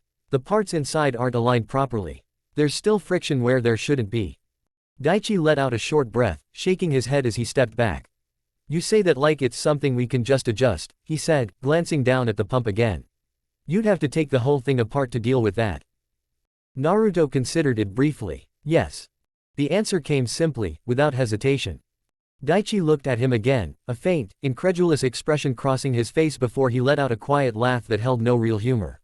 Of course you would, he muttered. Fix one part, then decide the rest isn't good enough either. Naruto didn't deny it. It can work better, he said. Daichi studied him for a moment, longer this time, his gaze narrowing slightly as though trying to place something that didn't fit easily. There was still that underlying wariness there, the unspoken tension that had nothing to do with the pump itself, but it no longer overrode everything else. You don't leave things alone, do you? He said. Naruto's gaze lowered slightly, not in avoidance, but in quiet acknowledgement. No. The simplicity of the answer lingered. Daichi turned back to the pump, placing his hand on the handle again, pulling it once more as if testing the weight of that response alongside the movement itself. The improvement was undeniable. The effort was less. The motion was smoother. Whatever Naruto had done, it worked. It's good enough, Daichi said after a moment, releasing the handle and straightening. No point breaking something that's working just to make it a little better. Naruto nodded. For now, that was true. Daichi stepped away from the pump, brushing his hands together as if ending the task, but he didn't leave immediately. He stood there for a moment, his posture shifting subtly before he turned back toward Naruto, his expression more measured than before. If you're going to keep doing this, he said, his tone firm but no longer dismissive, then you come to me first. I'm not having you pulling things apart on your own and leaving me to deal with it if something goes wrong. Naruto looked up at him, meeting his gaze steadily. Daichi continued, crossing his arms loosely as he spoke. You've got an eye for things, I'll give you that, but that doesn't mean you start fixing everything you see. This place runs on what works, not what could work better if we had time and tools we don't have. Naruto listened without interrupting. If something breaks because of what you do, Daichi added, it falls back on me. So if you want to change something, you tell me first. You understand that? Yes, Naruto said. Daichi held his gaze for a moment longer, as if weighing that response, then nodded once. Good, he said, and if you need something, tools, materials, whatever it is, you ask. Don't go taking things without saying a word. If it's within reason, I'll see what can be done. The words settled between them. They weren't kind, they weren't soft, but they carried something else entirely. Naruto understood it. I will, he said. Daichi watched him for another moment, then gave a small nod, more to himself than to Naruto, before turning away and walking back toward the main building, his steps steady, no longer carrying the same edge they once had. Naruto remained where he was, his gaze drifting back to the pump. It worked better than before. Not enough, for now. XXXXXXXX. Time did not pass in clear lines within the orphanage, but it shifted all the same, marked not by days but by the slow change of the world outside. The dry heat of summer lingered for a while, pressing against the walls, settling into the wood and stone until everything felt still and heavy. The air carried dust more than movement, and even the children, restless as they were, moved less during the afternoons, their energy dulled by the weight of it. The first change came with the wind, softer at first, then cooler, carrying something different with it, something that didn't belong to the dry heat that had filled the days before. The sky shifted next, the blue fading beneath layers of gray that gathered slowly, as though the world itself was preparing for something it had done countless times before. When the rain finally came, it did not arrive quietly. It fell in steady sheets, striking the roof with a rhythm that filled the space more completely than silence ever had. The sound spread through the orphanage, constant and unbroken, replacing the stillness of summer with movement that never quite stopped. The air cooled, the dust settled, and the world outside seemed to breathe again. The children reacted the way children always did. They ran toward it. Naruto stood near the edge of the porch, just beneath the overhang where the rain could not quite reach, his gaze fixed on the yard beyond as the others rushed out without hesitation. The ground darkened under the falling water, small puddles forming quickly as the rain continued, and the children moved through it with careless energy, their laughter cutting through the steady sound of rainfall as they splashed through water that soaked through their clothes almost immediately. Naruto stepped forward slightly, just enough for the edge of the rain to reach him. The droplets were cold against his skin, sharper than expected, but not unpleasant. They carried a kind of clarity with them, something clean and immediate that the dry heat of summer had lacked entirely. He remained there for a moment, not moving further, not retreating either, simply observing the sensation as it settled. The children continued playing, their movements loud and uneven, their laughter rising and falling without pattern as they splashed through the growing puddles. Some slipped and recovered, others chased each other without direction, their actions driven more by the moment than by any thought behind it. Naruto watched, not with distance but without joining. The separation remained. The rain continued. Days passed like that, the pattern settling in as naturally as the dry heat had before it. The ground never fully dried, the air carried a constant dampness, and the sky remained overcast more often than not. The sound of rain became familiar, sometimes steady, sometimes distant, sometimes absent for a while before returning again without warning. Naruto grew used to it. He noticed how the structure responded, where the water gathered, how it flowed along the edges of the roof before falling, how the ground shifted under repeated impact. He noticed how movement changed, how the children adjusted without thinking, how the matrons altered their routines slightly to account for the weather. And he noticed the lamps. They behaved differently in this season.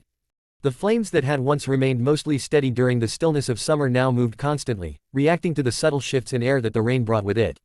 Even when the wind wasn't strong, it was present, threading through the structure in ways that were harder to predict, disturbing the flames just enough to make their light less reliable. Naruto observed that yet did not act on it. Because most of the time, it held. Until the night it didn't. The storm arrived heavier than the others, the kind that built quietly before revealing itself all at once. The rain intensified first, the steady rhythm turning into something louder, more forceful, striking the roof in rapid succession as if trying to break through it rather than simply fall upon it. The wind followed soon after, stronger than before, pushing against the structure in uneven bursts that slipped through every small opening it could find. Inside, the lamps flickered. Naruto noticed immediately. The flames bent sharply with each shift of air, shrinking, stretching, struggling to hold their shape as the wind disrupted them again and again. The light they cast broke apart, no longer spreading evenly across the room, but shifting in fragments that left parts of the space dim while others remained unevenly lit. One of the lamps near the far wall faltered first, the flame thinning until it vanished entirely, leaving that section of the room in shadow.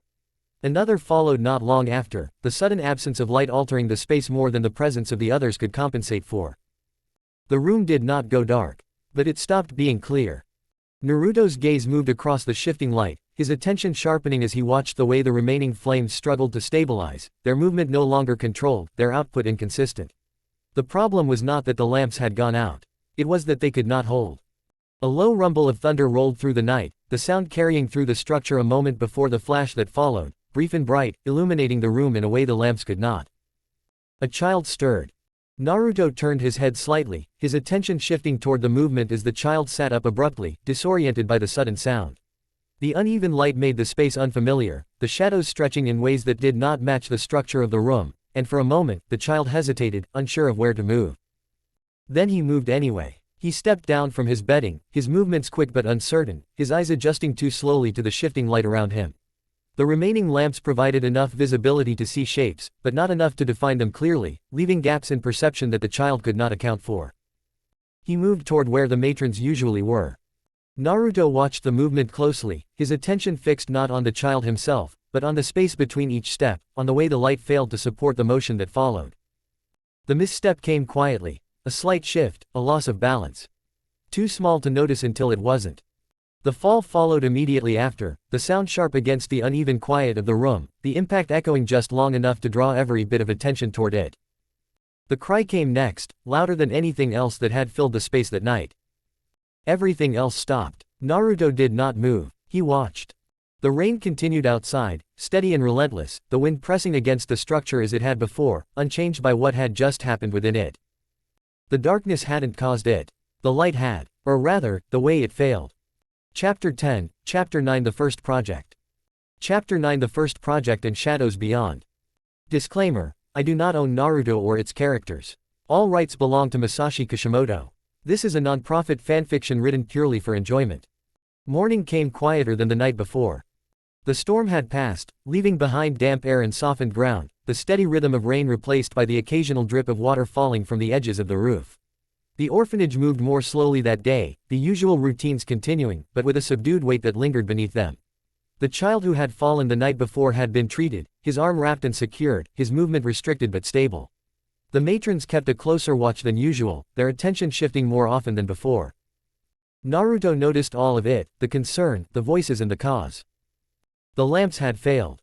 He stood near the edge of the main room for a moment, his gaze moving briefly toward the area where the fall had happened, not lingering on the child, but on the space itself. The distance, the light, the gaps between what could be seen and what couldn't. Then he turned. Daichi was outside. Naruto found him near the storage area, sorting through supplies that had been moved during the storm, his movements steady, practical, focused on restoring things to their usual order. He didn't look up immediately when Naruto approached, but he didn't ignore him either. "What is it?" Daichi asked after a moment, his attention still on the task in front of him. Naruto didn't answer right away. His thoughts aligned first, not rushing, not uncertain, but structured in a way that had become familiar to him. The problem wasn't the storm. It wasn't the wind, it was the way the light responded to it. "The lamps failed," Naruto said. Daichi paused slightly, then continued working, though slower now. "They went out," he said. "That happens when the wind's strong enough." Naruto shook his head. "Not just that. The light broke before they went out." That made Daichi stop. He turned slightly, looking at Naruto with a faint frown, as if the distinction didn't immediately make sense. "Broke," he repeated. "It's a flame. It doesn't break." Naruto met his gaze steadily. "It stopped being consistent," he said. "The shadows changed. You couldn't see clearly even before it went out." Daichi studied him for a moment, then let out a quiet breath, shifting his weight as he leaned slightly against the wooden frame beside him. "It was a storm," he said. "You're not supposed to see clearly in the middle of that." Naruto didn't argue. He didn't need to. "It can be better," he said. Daichi gave a short, almost tired exhale, something between skepticism and resignation. "You've got a habit of saying that," he muttered. "Everything can be better if you look at it long enough." Naruto didn't deny it. "It can be." Daichi watched him for a moment longer, then shook his head slightly, as if setting something aside. "All right," he said. "What are you thinking this time?" Naruto stepped closer, his attention shifting toward the lamp resting on a nearby surface, one that had been relit that morning. The flame burned steadily now, small and controlled, unaffected by the calm air. "The problem isn't the flame," Naruto said. "It's that it's exposed." Daichi followed his gaze. "Of course it's exposed," he said. "It needs air." Naruto nodded. "Yes, but it gets too much." Daichi frowned slightly. "You can't control that. It's wind." Naruto reached for a piece of paper nearby, along with a brush and ink that had been left from earlier use. He didn't rush. The motion was deliberate, his thoughts forming alongside the lines he began to draw, not detailed, not precise, but structured enough to represent the idea. Daichi watched him, his expression shifting slightly as the drawing took shape. "You're drawing it?" he asked. Naruto didn't look up. "It's easier to show."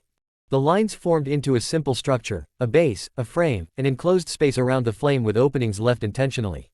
Not sealed, not open, something in between. Naruto turned the paper slightly, positioning it so Daichi could see. "The flame should be covered," he said, "but not sealed. Air should pass through here," he added, indicating small openings near the base and top, "so it doesn't go out but the wind doesn't hit it directly." Daichi leaned closer, studying the drawing, his expression thoughtful now rather than dismissive. "You're saying, put it inside something?" he asked. "Yes. And that won't suffocate it?" Naruto shook his head. "Not if the air can move through it. It just won't hit it all at once." Daichi remained silent for a moment, his eyes moving between the drawing and the actual lamp nearby. "And what exactly are you putting it inside?" he asked. "You can't just wrap it in anything. It'll catch fire." Naruto's gaze shifted toward a glass jar resting nearby. "That," he said. Daichi followed his line of sight. "A jar," he said, his tone uncertain. "It blocks wind," Naruto replied. "Light still passes through." Daichi picked up the jar, turning it in his hands, examining it as though seeing it differently for the first time. "It's closed," he said. "Where does the air go?" Naruto stepped closer, pointing to the top. "It needs to be cut. Open here. And space at the bottom." Daichi let out a slow breath. "We can't cut glass," he said. "Not like that."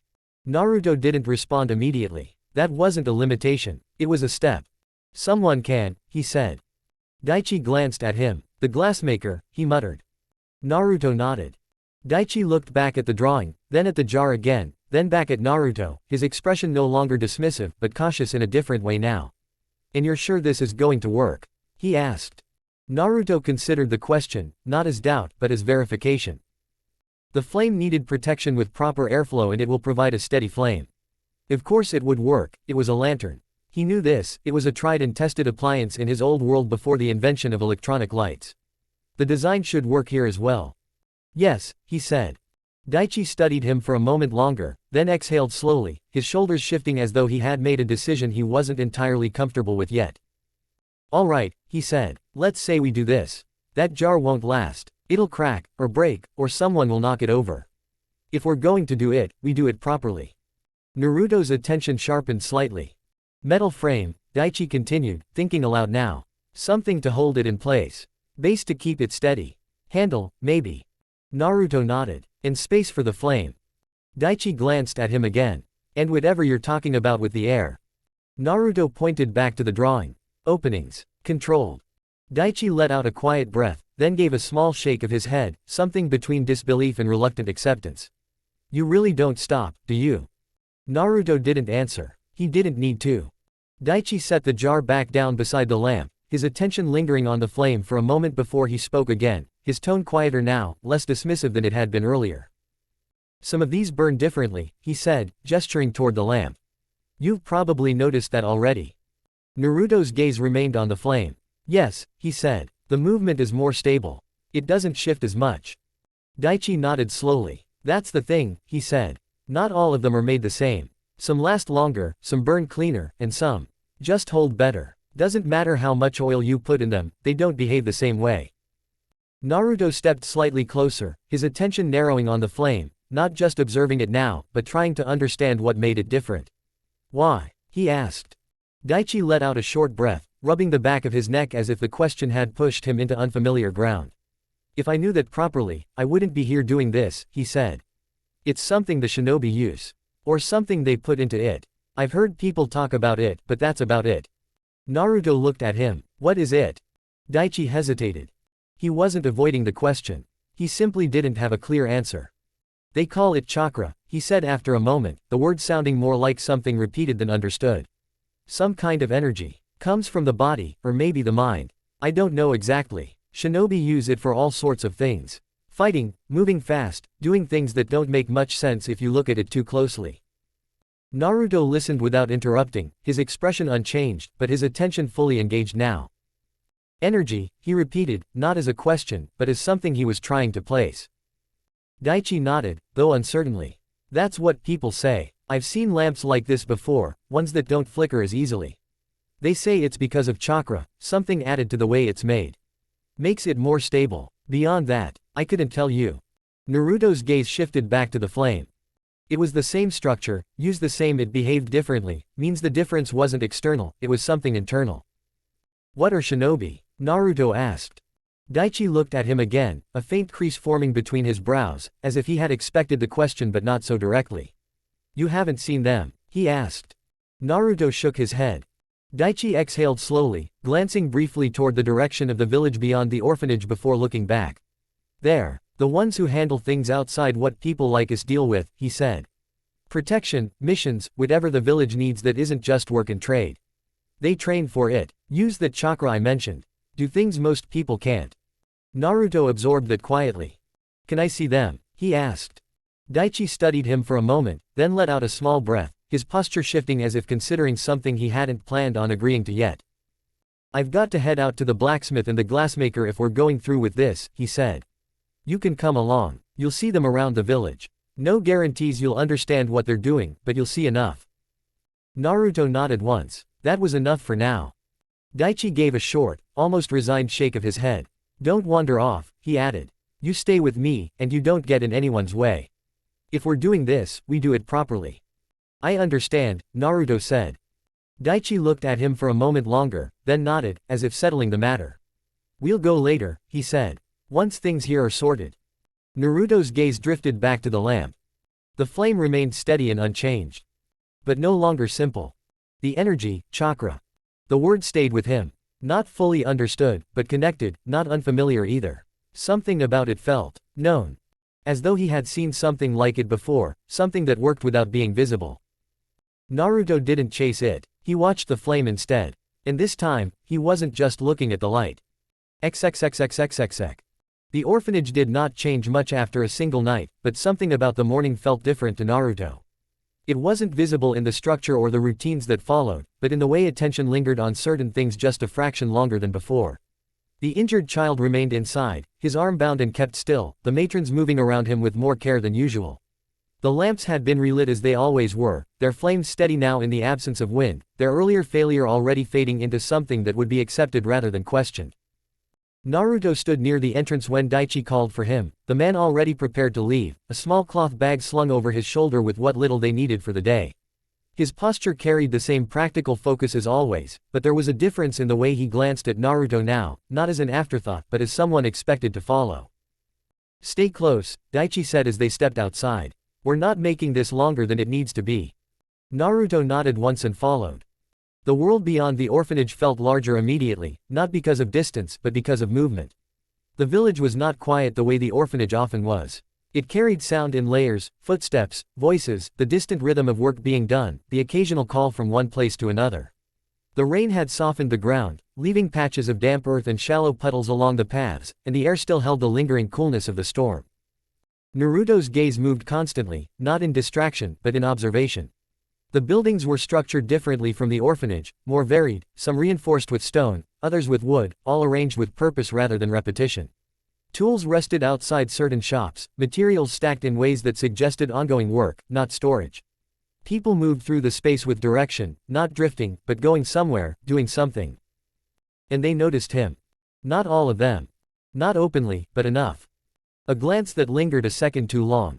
A conversation that lowered slightly as he passed. A shift in posture that created space without being obvious about it. Naruto saw it, he did not react. Daichi did not acknowledge it either, his pace steady, his attention fixed ahead as he led the way through the streets. If he noticed, he did not show it, and Naruto understood that this, too, was part of how things worked. They reached the blacksmith first. The sound of metal striking metal carried through the open structure before they even stepped inside, the rhythmic impact steady and controlled, each strike placed with precision rather than force. The air was warmer here, thick with the scent of heated metal and ash, the forge burning steadily at one end while the smith worked at the center, his movements deliberate, each action following the last without hesitation. He looked up when Daichi approached, his expression neutral but attentive. "What do you need?" he asked, setting his hammer aside but not stepping away from his work completely. Daichi gestured toward Naruto briefly before speaking. "We need a frame made," he said. "For a lamp. Something to hold a glass enclosure, keep it steady, and protect it." The blacksmith's gaze shifted to Naruto, lingering there for a moment before returning to Daichi. "A lamp frame," he repeated. "You've got those already." "Not like this," Daichi said, reaching into his bag and pulling out the paper Naruto had drawn on earlier. He handed it over without elaboration. The blacksmith took it, his eyes scanning the rough design, his expression shifting slightly as he processed it. "This isn't standard," he said after a moment. "You're enclosing it more than usual." "It needs to hold against wind," Daichi replied. "Not just sit there." The blacksmith glanced at Naruto again. "This kid's idea. Your son?" he asked. Daichi didn't hesitate this time. "No, he is from the orphanage I work at, Naruto. He came up with the design." The man studied Naruto for a moment longer, then looked back at the drawing. "It'll need proper airflow," he said. "You close it too much, the flame dies." Naruto stepped forward slightly. "Openings at the base and near the top," he said, pointing to the sketch. "Not direct exposure. Controlled." The blacksmith's brows lifted slightly at that, his attention sharpening. "You've thought about this," he said. Naruto didn't respond. The man let out a quiet breath, then nodded once. "All right," he said. "Metal frame, stable base, supports for the glass. I can make it. Won't take long." Daichi inclined his head. "We'll come back for it." They didn't stay. The glassmaker's shop was quieter, the work there less forceful but no less precise. Shelves lined the walls, holding various pieces of glasswork, some functional, others more decorative. The man behind the counter looked up as they entered, his expression mild but curious. Daichi placed the jar on the surface. "We need this cut," he said. "Top removed. Clean edge." The glassmaker picked it up, turning it in his hands, examining it with practiced ease. "And why exactly would you want that?" he asked. Naruto stepped forward slightly. "To enclose a flame," he said. "Block wind. Let light pass." The man's gaze shifted to him, interest replacing mild curiosity. "You're making an enclosed flame," he said. "Yes, what's it called, kid?" Daichi said. "A lantern," Naruto replied. The glassmaker smiled faintly. "That's one way to do it," he said. I'll cut it. You'll want the edges smoothed, or you'll have more problems than you started with. Daichi nodded. Do it. The work was done quickly. Naruto watched closely, his attention fixed on the process, the way the glass was scored, the controlled application of pressure, the separation clean and precise. It wasn't random. It wasn't force, it was method and skill. They stepped back outside soon after, the modified glass now wrapped carefully and placed into Daichi's bag.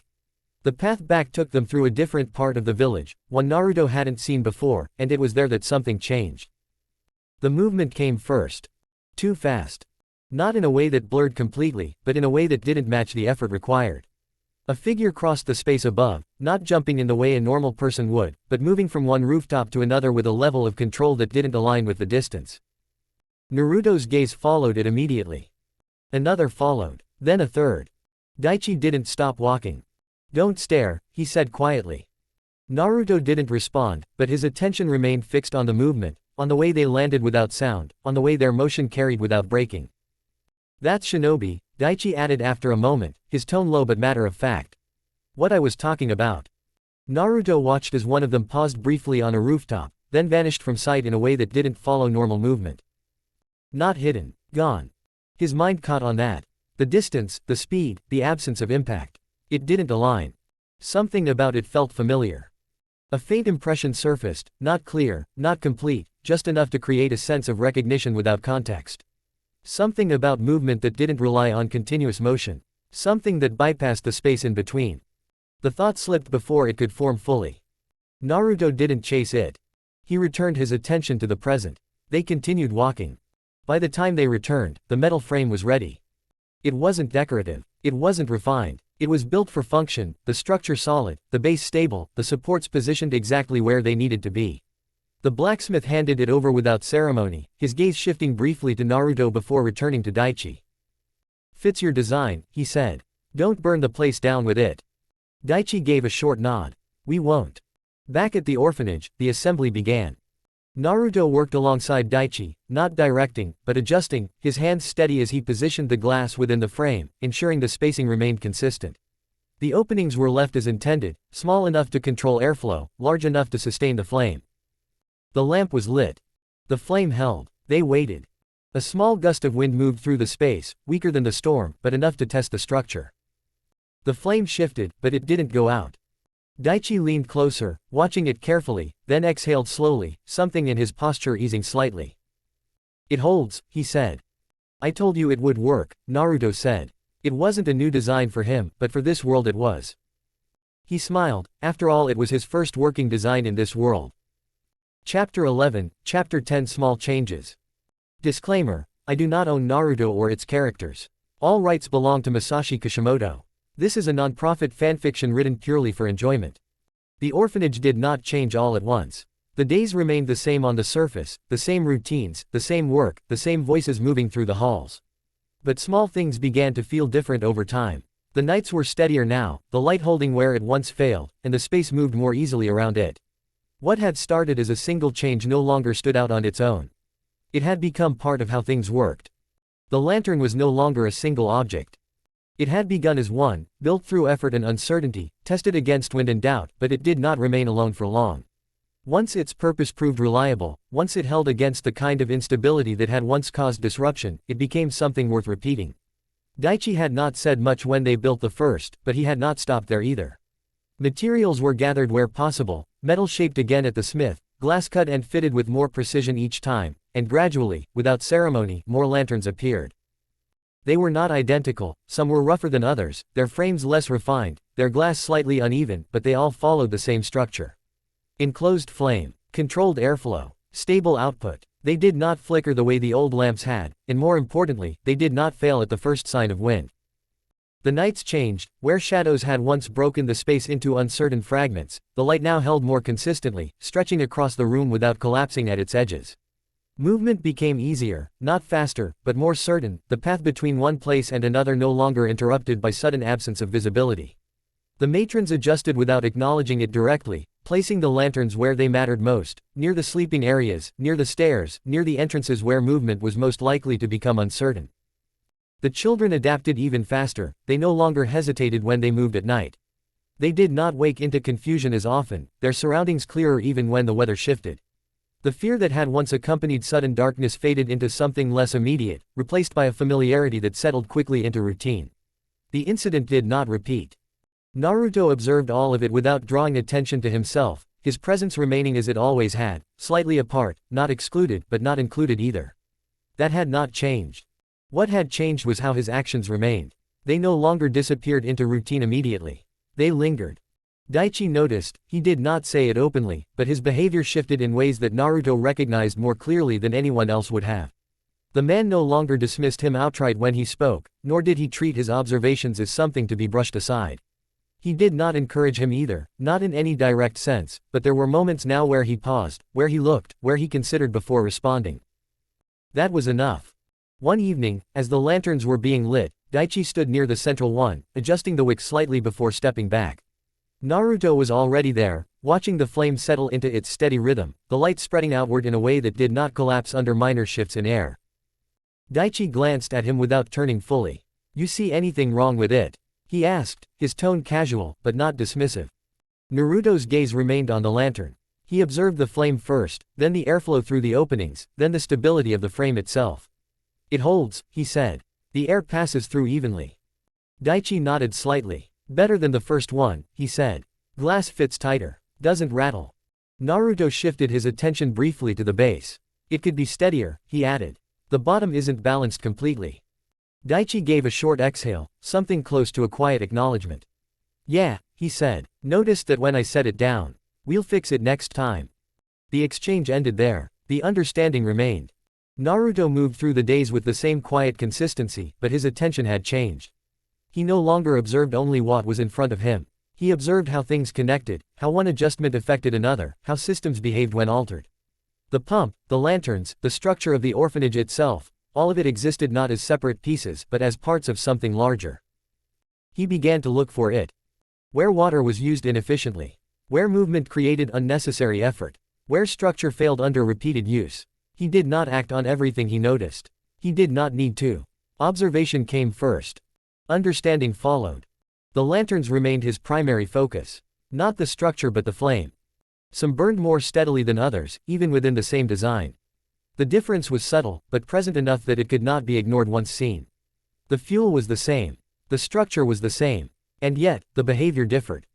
Naruto watched closely. The movement of the flame, the consistency of the light. The way some held without shifting while others responded more visibly to minor changes in air. It was not random, there was a cause. Daichi provided the only explanation he could, and even that came without certainty. "They say it's something added to it," he had said once, standing beside Naruto as they observed the lanterns. "Some kind of energy. Chakra, I think they call it. Shinobi use it for all sorts of things. These probably have a bit of that in them." Naruto had listened. He had not responded immediately. Energy. He did not understand it fully, but it aligned with what he observed. Something unseen. Something that affected behavior without changing visible structure. It stayed with him, not as a conclusion but as a question. The orphanage changed slowly, not in appearance but in function. It became more stable, more predictable, the small improvements compounding into something that felt less strained, less reactive. The matrons moved with less urgency during the night. The children slept more soundly. Daichi worked with a slightly different rhythm, his tasks no longer interrupted as often by things that had once required immediate attention. XXXXXXX. The announcement came in the afternoon, when the children were gathered together more deliberately than usual. It was not the casual grouping that came with meals or routine instruction, but something more structured, more intentional. The matrons moved with a different kind of focus, guiding the children into place, ensuring they remained still, their usual tolerance for movement replaced with quiet insistence. Naruto stood among them, not at the center, not at the edge, but present enough to observe everything clearly. The head matron stepped forward. Her posture was straight, her expression composed, but there was something beneath it, something that suggested importance beyond routine. She allowed the room to settle fully before speaking, her voice calm, but carrying enough weight to hold attention without effort.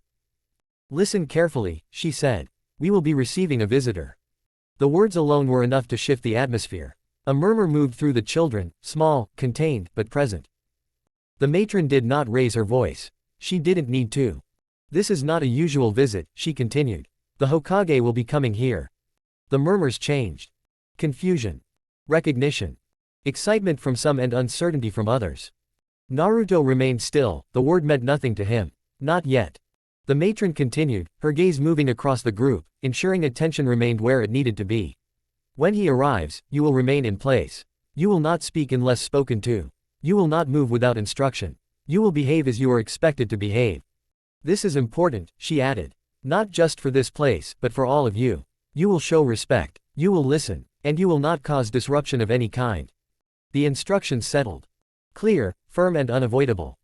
Naruto listened without reacting outwardly, but his attention shifted slightly, not to the matron, but to the word itself.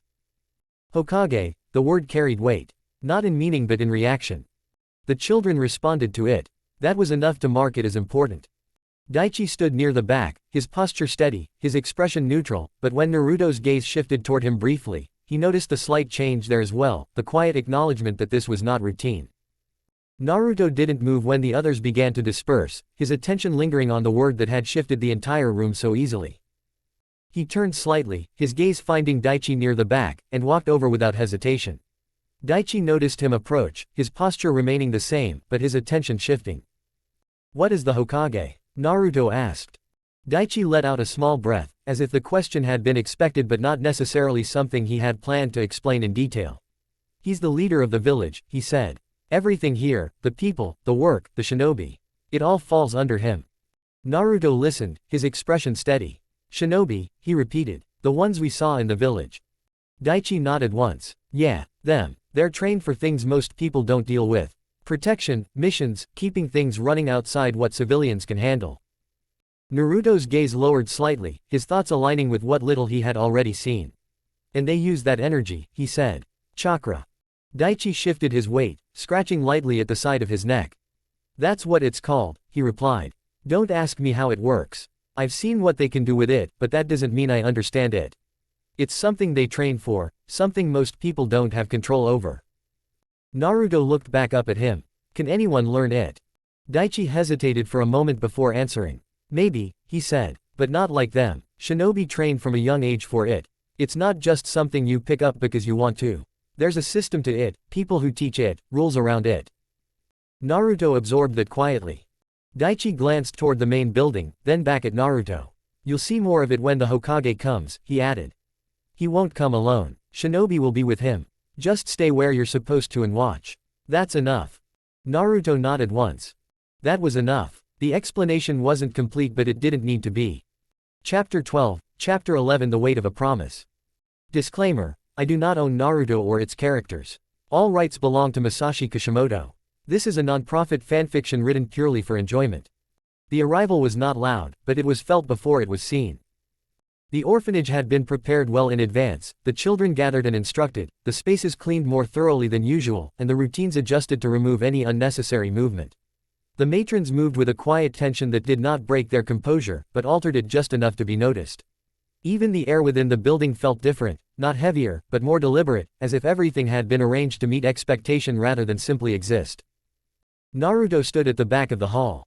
He had been placed there without explanation, guided into position along with the others, his place neither central nor hidden, but distant enough that he could observe without drawing attention. The children stood in lines, their posture uneven despite attempts to correct it, their attention shifting between anticipation and uncertainty. Naruto remained still and listened.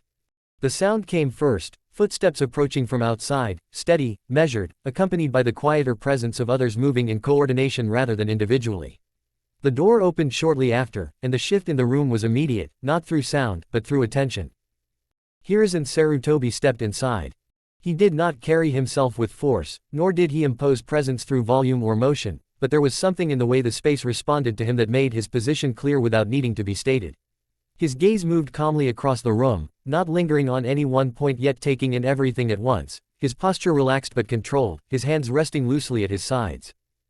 The matron stepped forward immediately, bowing slightly in respect. "Lord Hokage," she said, her voice steady, her composure intact despite the significance of the moment. "We are honored by your visit."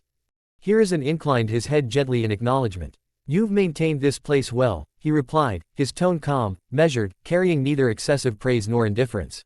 "I appreciate the effort that goes into keeping things running here." Daichi stood slightly behind and to the side, his posture more restrained, less practiced than the matrons but no less respectful. He did not speak immediately, allowing the exchange to settle before stepping forward slightly. "We do what we can," he said.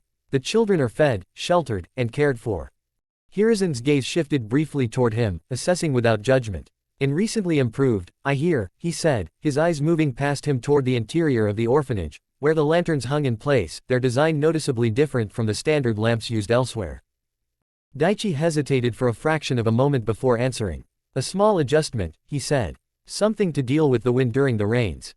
Hiruzen stepped forward, his attention settling more clearly on one of the lanterns now, his gaze narrowing slightly as he observed its structure. He did not touch it immediately, but studied it, noting the enclosure, the airflow openings, the stability of the frame. "This wasn't part of the original setup," he said.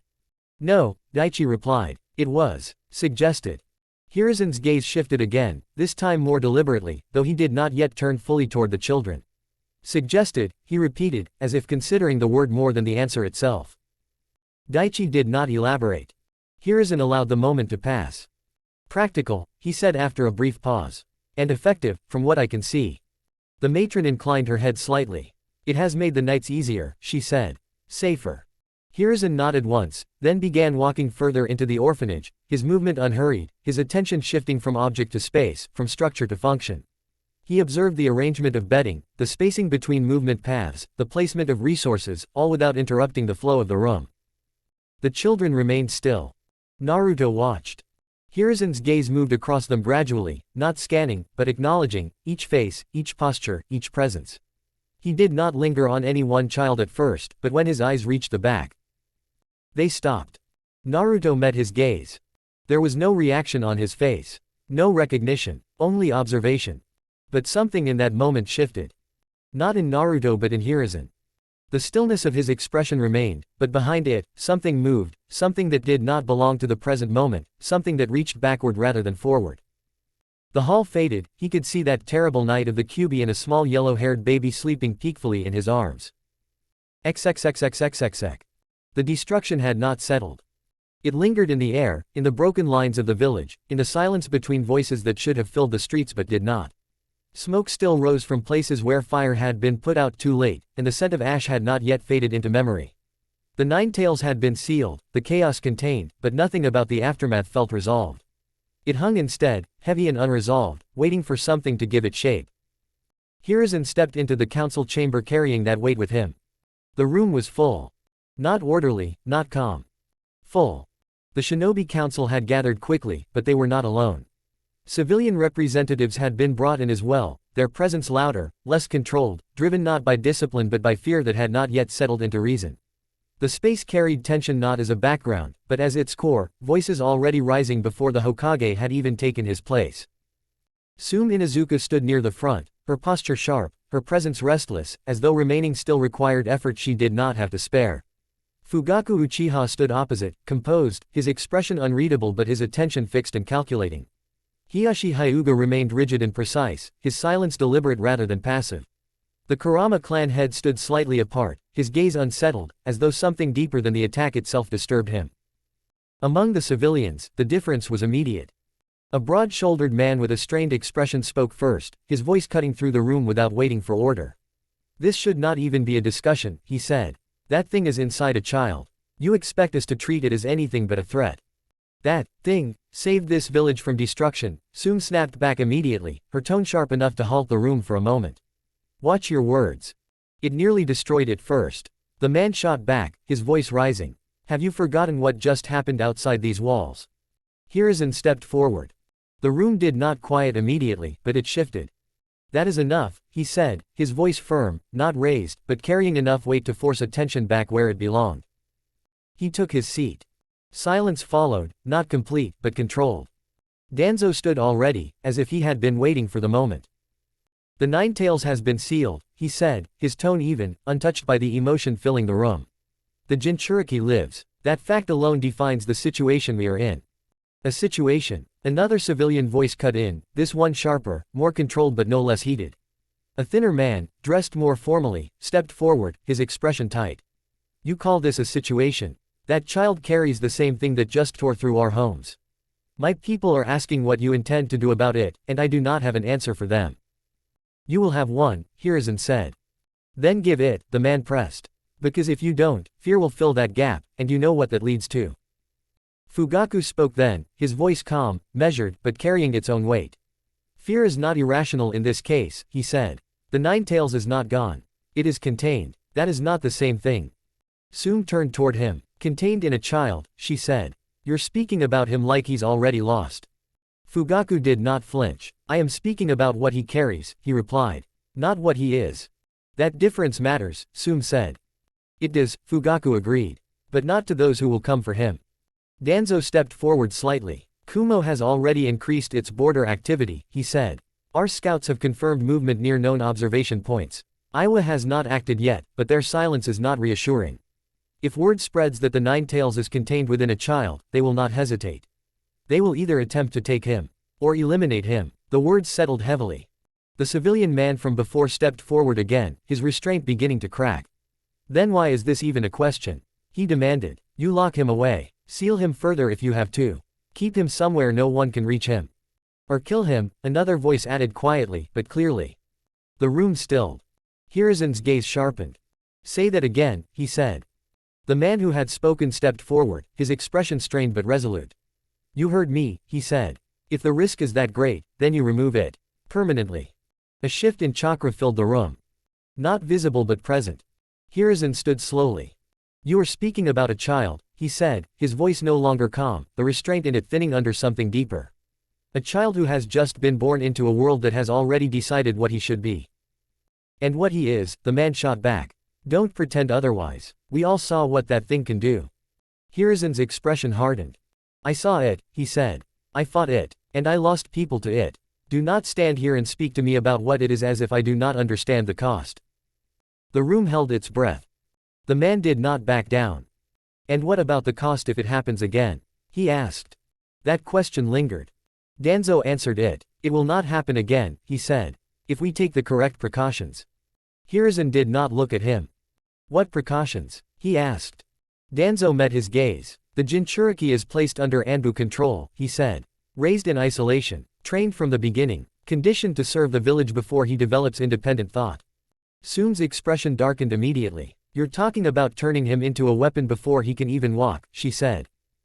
That is exactly what I am proposing, Danzo replied. Fugaku nodded once. It is the most secure option, he said. If he is controlled early, the risk is minimized. And if he isn't, Danzo added, then you are placing your faith in something that has already proven it cannot be trusted. That wasn't him, Sum snapped. That was the Nine Tails. And they are now one, Danzo said. The Kurama clan head spoke then, his voice quieter, but carrying unease. The mind is not something that remains untouched under pressure like this, he said. You are asking a child to coexist with something that vast. The psychological impact alone is irrelevant if the village falls, Danzo cut in. It is not irrelevant, the Kurama head replied, his voice tightening. If his mind breaks, your control breaks with it. Silence followed that. Hiruzen stepped forward again. No, he said, the word cutting through everything. The room turned toward him. He will not be raised as a weapon, Hiruzen continued, his voice steady now, but carrying the weight of something deeper than authority. He will not be isolated and stripped of everything that makes him human before he has the chance to become anything at all. And you would risk the village for that? Danzo asked. Hiruzen met his gaze. I would not destroy it from within to protect it from without, he said. Shikaku leaned forward slightly. Then the alternative is concealment, he said. If he is neither weaponized nor openly protected, he must be hidden in plain sight. In a civilian environment, Inoichi added. Where attention is minimal and patterns remain predictable. The civilian man frowned. You would place him among us? He asked. After everything that just happened. That is precisely why, Shikaku replied. The less he stands out, the less likely he is to be targeted. And if someone finds out? The man pressed. Then we deal with it, Hiruzen said. The man stepped forward suddenly, his composure breaking as something sharper overtook it. No, he said, his voice rising. We deal with it now. His hand moved. Fast, too fast for a civilian. A blade drawn, directed towards the door beyond the chamber, where the child was being kept. The movement stopped, by force. A shadow appeared between him and the exit, Anbu already in place, the blade halted inches from its path as a hand caught his wrist with precise control. The room froze. Hiruzen's voice came low. Enough. The word carried more weight than anything that had been said before. The man struggled once, then stopped, his breath uneven, his expression twisted between fear and anger. You're asking us to live with this, he said. To accept it. I am asking you to trust that we will not allow what happened last night to happen again, Hiruzen replied. That's not an answer, the man said. It is the only one you are getting, Hiruzen said. The room had not fully settled after the outburst, but the direction of the discussion had changed. The chaos of voices had given way to something heavier, more contained, as if the reality of what had nearly happened had forced everyone to recognize how close they stood to breaking entirely. Choza Akamichi spoke then, his voice cutting through the tension not with force but with steadiness. There was weight in it, not from authority, but from something more grounded. We're all speaking from fear, he said, his large frame unmoving, his gaze moving across both shinobi and civilians alike. And we have reason to. What happened last night, no one here will forget it. His eyes lowered slightly, just for a moment, before lifting again. But that child didn't cause it. He carries it now, yes. But he didn't choose it. The civilian man who had drawn the blade earlier let out a strained breath. That doesn't change what he is now, he said. Choza shook his head slowly. It changes everything, he replied. Because how we treat him now decides what he becomes later. Silence followed. Not in agreement but in consideration. Shikaku glanced toward Choza briefly, then back to Hiruzen, the lines of thought in his expression shifting as he recalculated. If we push him too far one way, he said, we create the very problem we're trying to prevent. Isolation, fear, resentment. Those aren't small risks in this case. And leaving him untrained is another risk entirely, Fugaku added, his tone measured, his stance unchanged. If he is to exist within the village, he must be controlled in some capacity. Not necessarily as a weapon. But not without structure. That can come later, Sum said, her voice sharper now, but no longer uncontrolled.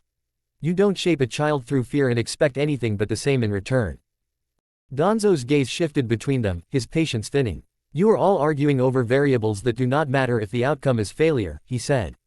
Kumo is watching. Iwa is waiting. They have both suffered losses in past conflicts. The opportunity to acquire or eliminate a Jinchuriki will not be ignored. This is not theoretical. Hiruzen stepped forward. I am aware, he said. His voice carried something different now. Not just authority but finality. The child will not be weaponized, he continued. He will not be placed under Anbu control. He will not be treated as something less than human before he has the chance to live as one. Danzo's expression hardened. And when that decision costs us? He asked.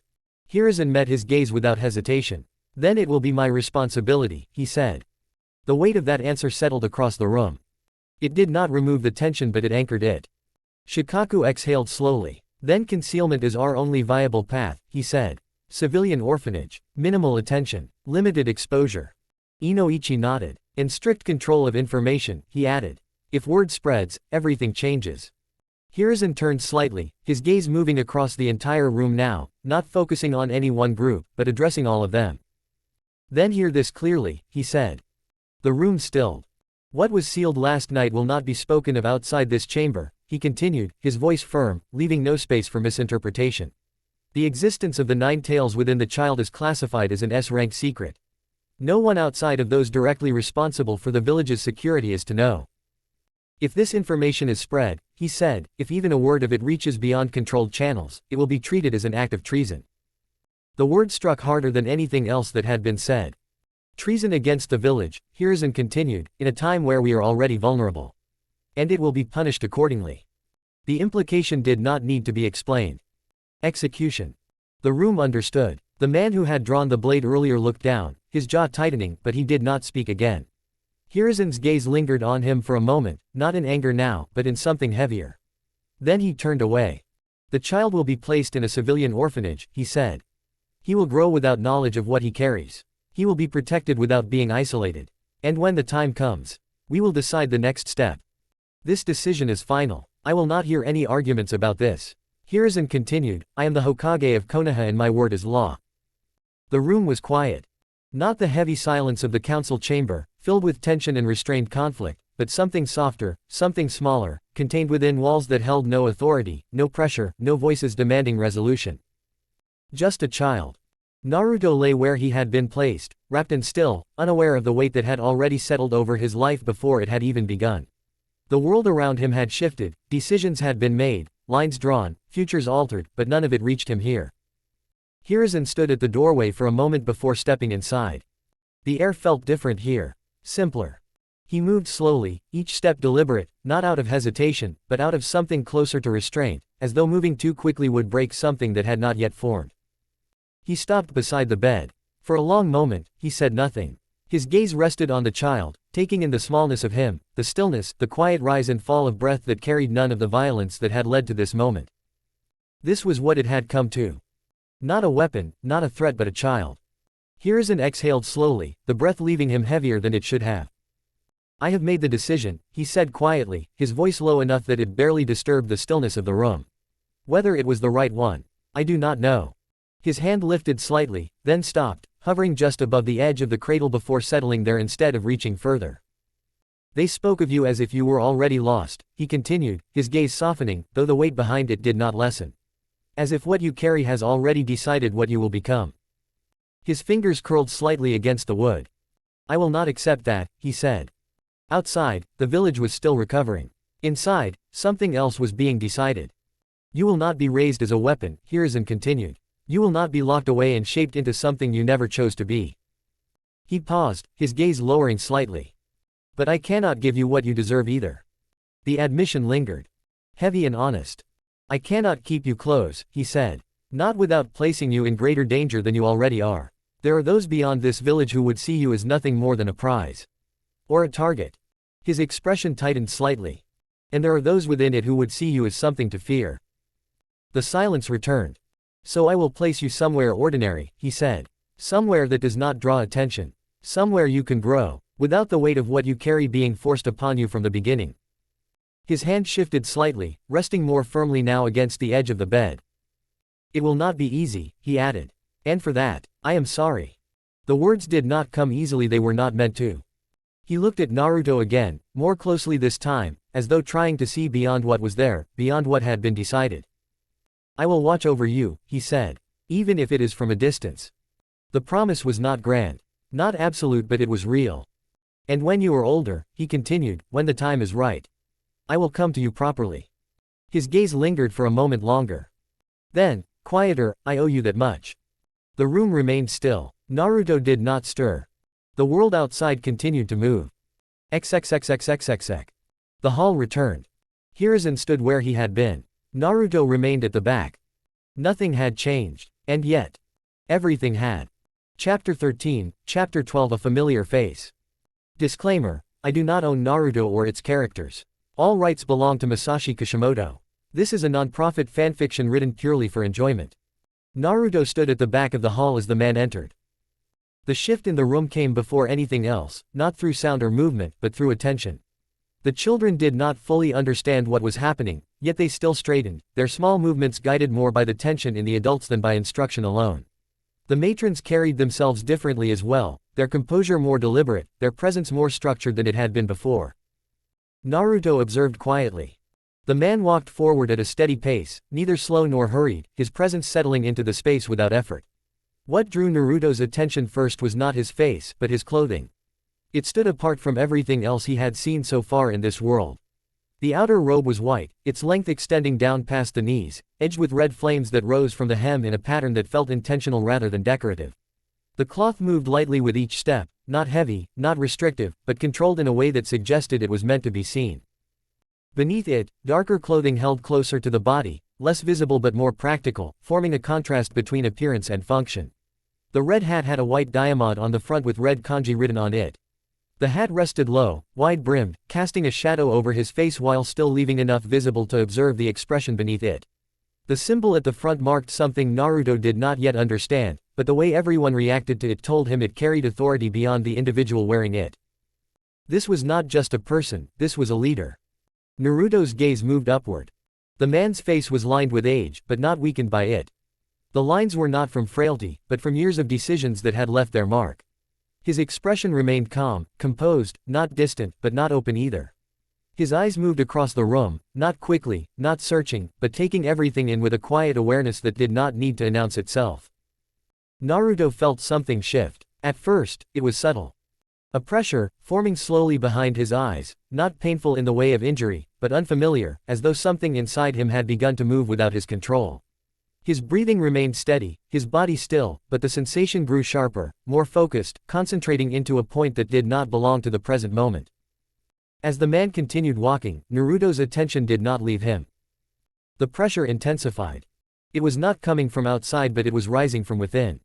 His thoughts did not scatter, but something beneath them began to surface, pushing forward, not as a question, but as something already known that had simply been out of reach until now. The man stepped further into the hall. Naruto's vision held steady. But what he was seeing had changed. XXXXXXX. The space shifted completely. The hall disappeared, replaced by something smaller, enclosed, structured in a way that did not belong to anything Naruto had seen in this world. The light was artificial, steady and contained, coming from a single source that illuminated the space without flicker or distortion. The walls were closed, the arrangement of objects practical but unfamiliar, shaped by a different kind of design. Naruto was sitting, not as he was now, but in a different form with a different look, older. Possibly in his teens, but something told him that was him. The realization did not come with confusion. It settled immediately, as though this perspective had always existed somewhere beneath the surface, waiting for the moment it would return. His attention was fixed forward. On a screen. The image moved with clarity that did not belong to the physical world around him, colors sharper, motion smoother, sound layered in a way that carried weight beyond the space it occupied. Voices filled the room, not from people present, but from the scene itself, structured, deliberate, telling something rather than happening spontaneously. He was watching and he understood that he had watched this before. The scene was already unfolding. A barrier stood at the center, its surface glowing with a faint purple hue, enclosing the space within it and separating it from those outside. Figures stood beyond it, unable to enter, their presence held back by something they could not break through. Inside the barrier, two figures faced each other. Naruto's focus sharpened immediately. He knew them, not from this life but from before. Hiruzen and Orochimaru. The recognition came without hesitation. The older man stood with effort visible in his posture, his body already pushed beyond what it should have endured, yet his stance remained unbroken. The other stood opposite him, composed, controlled, his presence carrying none of the strain that marked his opponent. The battle had already passed its peak. What remained was its conclusion. Hiruzen moved with precision despite the damage he had taken, his hands forming seals in sequence, each motion deliberate, each one contributing to something larger than the action itself. The air shifted around him, not visibly, but in a way that carried weight, something gathering, something forming through will rather than force. Orochimaru did not interrupt, he watched, aware and understanding of what was coming. The technique completed. The space changed. Something manifested behind Hiruzen, an entity vast and unnatural, its presence existing at the edge of perception, both visible and beyond what could be fully understood. It did not belong to the physical world, yet it occupied it all the same, its form towering, silent, inevitable. Hands extended through the symbol on Hiruzen's stomach, not tangible in the usual sense, yet real in their effect. They wrapped around Orochimaru, binding his arms, restricting his movement, not with force alone, but with something deeper, something that denied escape rather than simply preventing it. Orochimaru's expression fear and in recognition, aware of the results of the technique. Sensei, his voice carried, quieter now, stripped of its earlier certainty. Hiruzen did not stop. The strain on his body was visible, his movements slower, his breathing heavier, but his resolve did not waver. The ghostly hands tightened, the pull increased, something being drawn from Orochimaru, something that resisted, that fought against it, but could not break free. Then with the knife that was in the entity's mouth it cut off whatever came out of Orochimaru from the rest of his body. The cost became clear, this was not an attack. It was a sacrifice. Naruto understood that. Hiruzen's voice came then, steady despite everything, not raised, not forced, but carrying the weight of something that had been decided long before this moment. When the tree leaves dance, one shall find flames. The words settled into the space. The fire's shadow will illuminate the village, and once again, the tree leaves shall bud anew. The presence behind Hiruzen loomed closer, its inevitability pressing against the moment as the technique continued to take its toll. The pull did not waver. It did not hesitate. Hiruzen's gaze shifted, not toward Orochimaru, beyond him. Naruto followed that gaze. And saw, not the man Orochimaru had become, but the child he once was, standing in memory, untouched by what had come after. A smaller figure, looking upward, not as an enemy, but as a student. Someone who had once been taught, trusted and guided by Hiruzen himself. Hiruzen smiled. Not in victory. Not in relief but in acceptance, with the expression of someone who understood the cost, and chose it anyway. The moment ended. XXXXXXX. The moment ended without sound, without transition, as though it had never existed anywhere but within him. The room returned all at once. The orphanage hall came back into focus, the lined rows of children, the steady presence of the matrons, the muted stillness that had settled over everything since the Hokage had entered. Nothing around him had changed. No one had moved. The world had continued exactly as it had been. Naruto kept his gaze on the man in front of him, but his focus had shifted inward, caught on something that did not fit cleanly into what he understood. The memory was clear in parts, but wrong in others. He had seen this man before. That much felt certain. But not here. Not like this. The space from that memory lingered faintly behind the image. It had been smaller. Enclosed. The light had been steady, unnatural. The movement, not real in the same way. He had not been part of it. He had been watching. The thought formed slowly, then held. Watching it, not living it. Naruto's thoughts tightened around that. The memory did not feel like the others. It was too structured, too deliberate. Not something lived through, but something observed from a distance. What was that? The question stayed. He did not push for an answer. Not yet, the pieces were incomplete. Forcing it now would only distort what little he had. He let it settle instead, holding onto the fragments as they were. He would come back to it. Understand it properly at a later time. Naruto's focus returned fully to the present, to the man standing in front of him. Nothing around him had changed. The hall remained still, the others unaware. But something within him had shifted, but enough to understand. Just enough to question, and for now that was enough. Hiruzen did not move directly to the back of the hall. He continued along the line of children with the same steady pace, allowing each interaction to remain brief but complete. The earlier tension in the room had softened slightly, replaced by a quieter attentiveness that followed him as he moved. The children still stood in place, but their posture had changed. They were no longer just holding still. They were watching. He stopped before a young girl near the middle of the line. She straightened immediately, her hands tightening slightly at her sides. "What is your name?" Hiruzen asked. "Ayame," she replied, her voice small but steady. "And how have you been, Ayame?" She hesitated, searching for the right answer. "We eat on time, and sleep when told. The matrons take care of us." Hiruzen nodded, letting the answer settle before continuing. "And what do you enjoy?" The question caught her off guard. Her expression shifted, the practiced response giving way to something more natural. "I like when it rains," she said after a moment. "It's quieter." Hiruzen's gaze softened slightly. "The village changes in the rain," he said. "It slows down. You begin to notice things you might otherwise miss." She nodded, more certain now. "Continue to pay attention to that," he added. "There is value in seeing what others do not." He moved on. Naruto watched the exchange carefully. The words themselves were simple, but they were placed with intent. Hiruzen did not speak more than necessary, yet nothing he said felt wasted. Each interaction was brief, but complete, shaped not just by what was asked, but by how it was answered. He was not simply speaking to them but observing them. That much was clear. Hiruzen continued along the line, repeating the same pattern, adjusting slightly with each child without making the shift obvious. The matrons remained still, their earlier tension easing as the interaction remained controlled.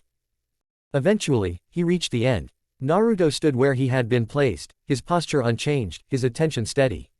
Hiruzen stopped in front of him. For a moment, neither spoke. The silence was not the same as before. It was quieter, more deliberate, as though something in the interaction required a different pace. Hiruzen's gaze rested on him, not searching, not probing, but holding in a way that was slightly longer than it had been with the others. Hiruzen spoke. "What is your name?" "Naruto." The name lingered briefly, not in sound, but in recognition. Hiruzen did not show it, but the pause existed, contained, controlled. "Naruto," he repeated. "How are you being treated here?" Naruto answered without hesitation. "There is food, water, a place to sleep. It functions." It was not the expected answer, Hiruzen did not correct it. "And beyond that?" Naruto considered briefly. "It can be improved." Hiruzen's gaze shifted slightly, not outwardly, but in focus. "In what way?" "The light fails under strong wind, like it did during the storm recently," Naruto said.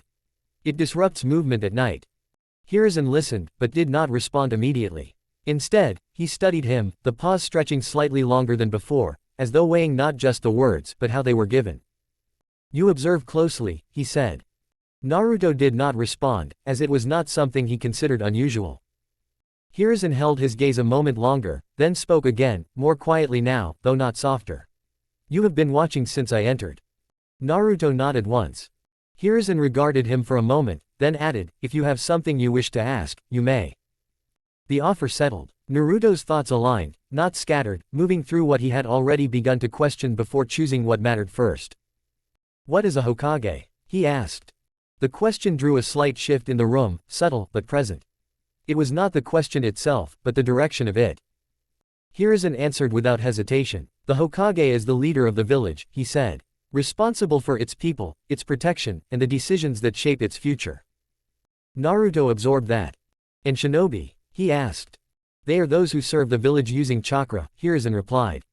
They are trained to perform tasks that others cannot, they perform many roles. Some serve as soldiers and guards, some as special forces.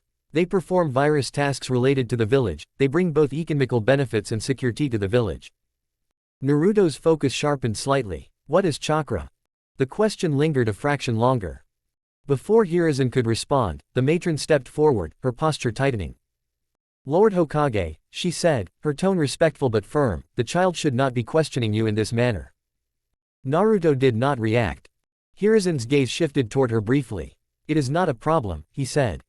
Daichi stepped in then, not abruptly, but with enough presence to be included. He asks questions, he said. That's how he is. He notices things, tries to understand them. The matron hesitated, uncertain whether to press further. Daichi continued, this time more directly. The lamps you saw, those were his idea, he designed them. Same with the pump, he improved it. Hiruzen's attention returned to Naruto, more focused now, not in intensity, but in depth. The earlier observation had become something more deliberate.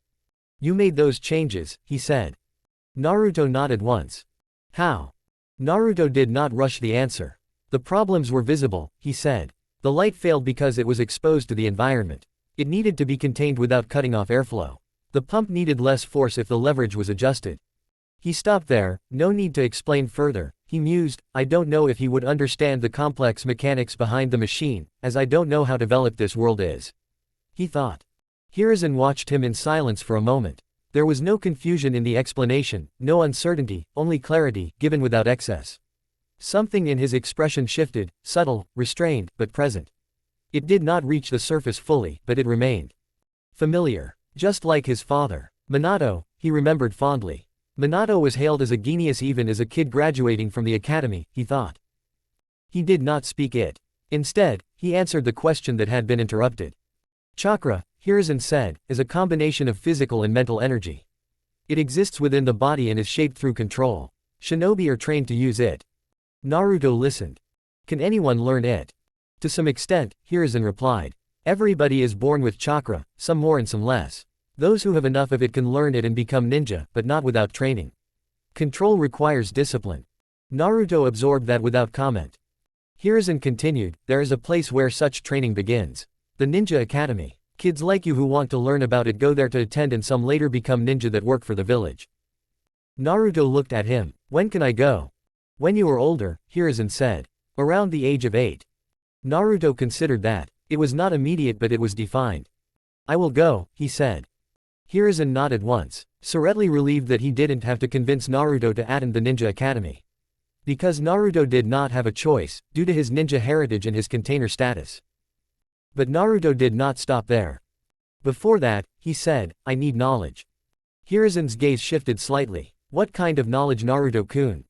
Reading and writing the language is necessary as at my age we currently haven't been taught to do that. Information about chakra and shinobi. Information about the history of the place I live in and general history of the world. So I am prepared when I attend the academy. The request was precise. Hiruzen regarded him quietly, then allowed a faint, restrained expression to form. That can be arranged, he said. A tutor will be sent to teach you about it. You will be given materials about the stuff you have requested and more, should you require it. Naruto nodded. That was sufficient for now, he needed to know about the world he lived in and how things worked here. After all, knowledge is the key to development. Hiruzen remained for a moment longer, his gaze resting on him, not as it had with the others. There was something measured there, something held back, not acted upon, but not ignored either. Then he spoke. You are bright child, I will visit again, he said. I would like to see what you learn and how you use it. Naruto met his gaze and nodded. Hiruzen inclined his head slightly, then stepped back, the distance returning as he turned toward the exit. The matron and Daichi followed, and the hall slowly returned to its usual rhythm as the children dispersed. Author's note: please note that the dialogues written in italics were internal dialogues and thoughts, and should be read as such. Chapter 14, Chapter 13 Understanding. Disclaimer: I do not own Naruto or its characters.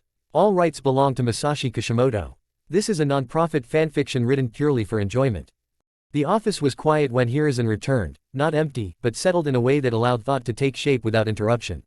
The noise of the village remained outside for the moment, held at a distance by the walls and the familiarity of the space. He removed the hat as he stepped inside, placing it down with a measured motion before setting aside the cloak. The visit had been routine in appearance, but it had not felt that way.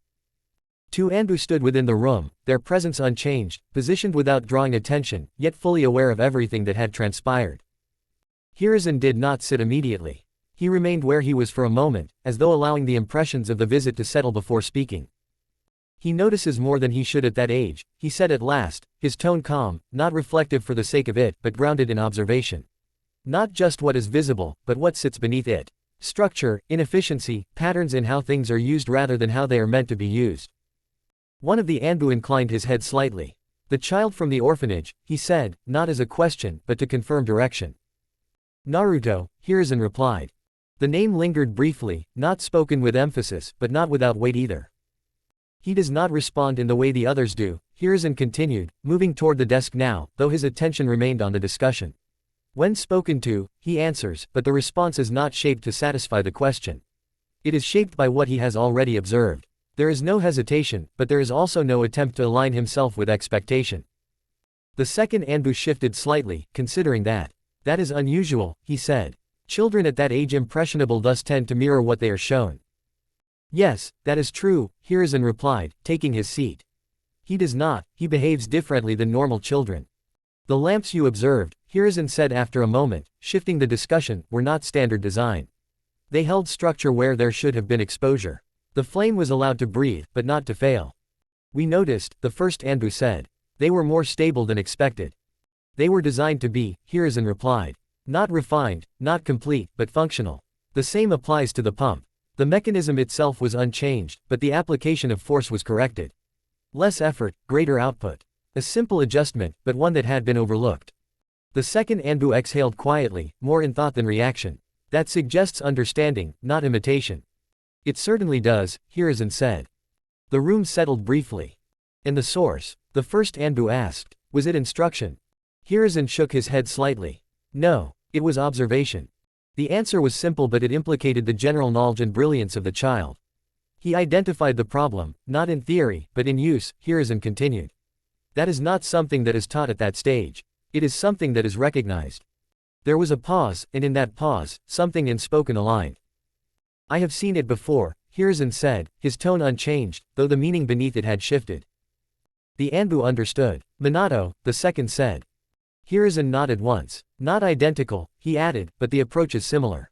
The way he isolates a problem. The way he does not overcomplicate the solution once it is understood. He did not elaborate further, there was no reason to. The fourth Hokage was regarded as a once-in-lifetime genius both inside Konoha and outside it. If that is the case, the first Anbu said after a moment, then leaving him as he is will limit that development. Without guidance and knowledge, that brilliance will ultimately fail. That is a great loss to the village and would be a disservice to the child. Hiruzen inclined his head slightly. He has already recognized that, he said. He asked for instruction, not broadly, but with direction. Writing knowledge, chakra theory and historical knowledge. Basic foundational knowledge but enough to build from. That drew a brief shift in the room. He asked for it himself, the second Anbu said. Yes. There was no further explanation needed. The intent is already there, we just need to nurture it. The first Anbu said quietly. Hiruzen did not respond immediately, but the acknowledgement was clear. It will be arranged, he said after a moment. Not as part of a general system. Individually. The discussion shifted slightly then, not away from Naruto, but toward what extended from it. And the design? The second Anbu asked. If the lamps can be reproduced, they would be useful beyond the orphanage. Civilian areas lack stability in that regard. They can be reproduced, Hiruzen said, but not without coordination. The materials must be consistent. The structure must be maintained. It will require involvement from the smith and the glassmaker. That can be arranged, the first Anbu replied. Hiruzen nodded once. Do so. Begin with small implementation. Observe the results before expanding further. The instruction was clear. There was a brief pause before the second Anbu spoke again, his tone unchanged, though the question carried more weight this time. How did he arrive at it? He asked. At that level of application. Hiruzen did not answer immediately. He observes, he said after a moment. And he acts on what he observes.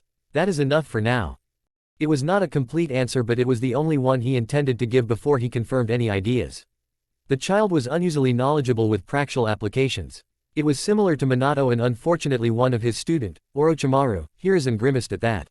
Yes, but he hadn't seen that level of practical applications yet. The room settled again, then Hiruzen spoke once more. Send for Crow. The instruction did not need repetition. Moments later, a third presence entered, silent, controlled, the shift in space marking his arrival more than any visible movement. He knelt without hesitation. Hokage-sama. Hiruzen regarded him briefly before speaking. Rise. Crow stood. Itachi Uchiha, there is an assignment, Hiruzen said, his tone unchanged, though the direction of the conversation shifted clearly. You will begin tutoring a child within the civilian orphanage. Foundational education, reading, writing, and introductory theory. Itachi listened without interruption, but there was a slight shift in his attention. A civilian child? He asked, not questioning the order, but clarifying its context. For now, Hiruzen replied. That distinction was intentional, he considered that briefly. Is there a specific reason I am being assigned to this? There is, Hiruzen said. He allowed a short pause before continuing, not for effect, but to ensure clarity in what followed. The child does not interact as expected, he said. He observes, but does not engage. He remains separate, even when there is no reason to be. Instruction alone will not address that. Crow's gaze lowered slightly, not in submission, but in consideration. You want more than instruction, he said. Yes. The answer was simple. He requires someone who understands that distance, Hiruzen continued. He requires guidance, not tutoring. Someone who can guide and help him along. Not hinder his individual thought. Crow did not respond immediately, but the implication was clear. And you believe I can provide that? He questioned. In the Uchiha clan, many believe what they are taught. They follow their elder, their teachers. Only some rise above that structure, they watch the world and reach their independent conclusions. Madara, Kagami, Makoto, Shisui and you Itachi, I have observed to be of those people. Taos, I believe you can teach and guide Naruto, I believe you to be capable of it, Hiruzen replied. There was no further elaboration. Itachi accepted that. The child, he said after a moment. Who is he? Hiruzen's gaze held steady. Naruto Uzumaki. The name settled into the space. Itachi did not react outwardly, but the recognition of importance was there.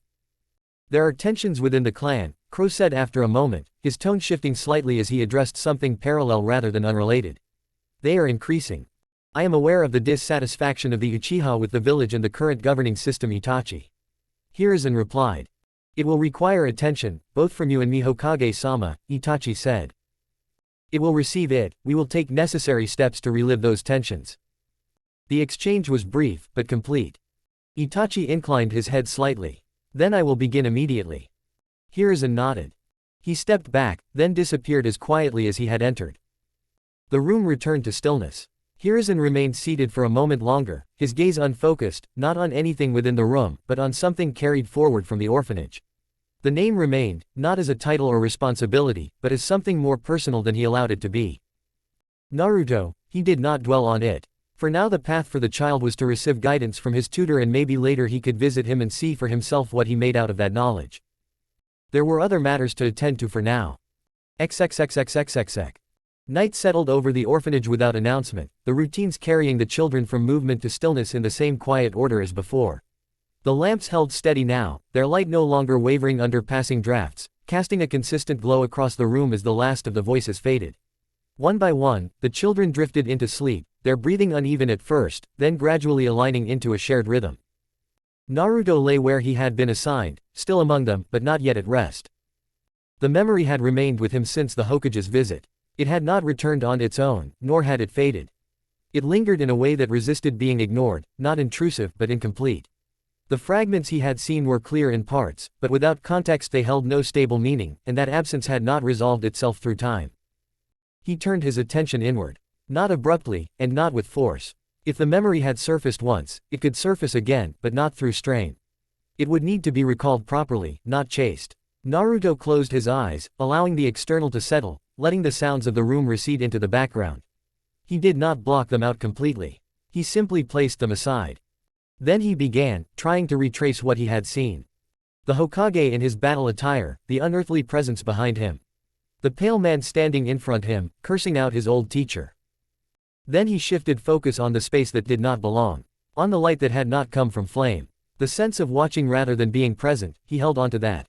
He did not push and allowed the memory to form naturally. The memory returned more steadily this time, not breaking apart as it had before. The enclosed space appeared first, followed by the awareness of sitting, older than he was now, facing something that carried motion within a fixed frame. A TV screen. The word aligned with the image. He had been watching something on the TV and his other understanding settled more firmly this time. He wasn't living those images, he wasn't present physically in those images, but he was watching them as a third person. The scene reformed, more stable now. The barrier. The two figures within it. Hiruzen and Orochimaru, standing against one another. Hiruzen's body already strained, yet unbroken in intent. The presence behind him, vast and unnatural, something that did not belong to the physical world, yet existed within it all the same. This time, the memory did not collapse, it continued. The technique, the words spoken, the expression on Hiruzen's face as he chose to follow through despite the cost. It was not victory that defined the moment, but acceptance. A conclusion reached not in that instant, but long before it. Naruto did not react, he held on to the memory. And then, it expanded. The scene did not stand alone this time. Other moments began to surface, not as fragments, but as parts of something larger, something structured. The same figures appeared again, not in isolation, but in sequence, their actions carrying continuity from one moment to the next. A young boy standing alone, set apart from the others, his presence unwelcome in a place that should have been his home. Naruto recognized him immediately, not because he had been told, but because the name aligned with the image. It was himself. Then, a forest, movement through trees. A test, though not named as one. Bells. A masked man observing, not interfering, allowing failure to teach three children what instruction alone could not, teaching them teamwork. Another scene followed, the same boy older now, standing against another child with pale eyes, both moving with intent rather than instinct. The clash was brief, but it carried meaning beyond the moment itself. Rivalry. Recognition. The sequences continued, each moment building upon the last. A bridge shrouded in mist, tension carried in the air before conflict broke through it. A man with a blade larger than it should have been, another beside him whose presence did not align with the role he was forced into. The outcome was not clean. It carried loss. Another shift. A forest again, but different, denser and darker. Ominous in way that could be felt all around. A figure emerging from that darkness. His presence unnatural, his intent controlled but not hidden. Orochimaru. Naruto held on to those memories, he did not let them slip. More followed. An arena. Crowds. Observation from above. A test that was no longer just a test, but something being watched for reasons beyond what was stated. Then, destruction. The village under attack. The same man he had just seen, Hiruzen, standing again, not as a visitor but as its protector. The battle he had already witnessed now carried context. It was not isolated. It was a part of this. Naruto's breathing remained steady. The memories did not overwhelm aligned, each one connecting to the next, forming something that was no longer uncertain. This was not a collection of random images, it was a story. Structured and continuous, observed by him on a screen. The realization formed gradually, not as a sudden conclusion, but as something that settled into place once enough of it had been seen.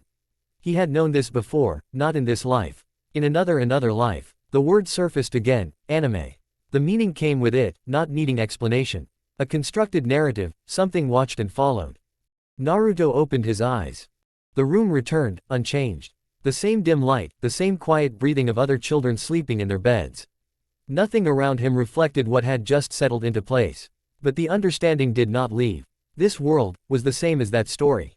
Not similar, exactly the same. Naruto remained still, his thoughts aligning, not rushing ahead, but stabilizing around what had been revealed. The memory was not complete. There were gaps, details missing, but the structure was clear enough that it no longer needed confirmation. Naruto Uzumaki. The name carried weight now. Not just as identity, but as in position, a role. He did not react outwardly. Although he felt shocked of the information itself didn't demand any immediate action. And he was born in this world already, nothing can be done about it anyways, he concluded. If the events he had seen were part of this world's path, then they were not random. They followed a sequence, one that had already been observed once before. Which meant they could be anticipated. And if they could be anticipated, then they also might be changed. He did not need to think beyond that for now, there was too much he did not know, too many things that remained unverified. But the possibility existed and that was enough for now. Another memory surfaced then, separate from the sequence, softer, closer, not part of the structure, but part of him. Warm them, arms around his mother around him. Naruto. She called lovingly. He did not need to see her clearly to understand. Red hair, the presence of a mother that did not need any explanation. Kushina, that was his mother's name and she had loved her. That was real. His father, Minato, his sacrifice and love for him was real. The memory of his parents that he lacked in previous lifetime, but in this one he had known their love for him. That thought grounded him. Naruto exhaled slowly, not in relief, but as something settled. Whatever this was and however it had happened, it did not change what he was now. He was here, in this world and in this life, as Naruto Uzumaki. That was the reality, he would figure out the rest with time. He closed his eyes again, not to return to the memory, but to let it settle fully into place. There was no need to force what remained unclear. He would return to it, piece by piece and understand them properly. And when he did, he would decide what to change. For now, he had seen enough to begin. XXXXXXX. The following days nothing had changed in the orphanage, but they no longer felt the same to Naruto. The routines continued as before, the movement of the children guided by habit rather than choice, the matrons maintaining order with the same measured distance. Nothing outward had changed. The same walls, the same schedules, the same quiet separation that had always existed around him. But his understanding of the world within it had shifted. What he had seen the previous night had not faded. It had settled instead, no longer unstable, no longer uncertain.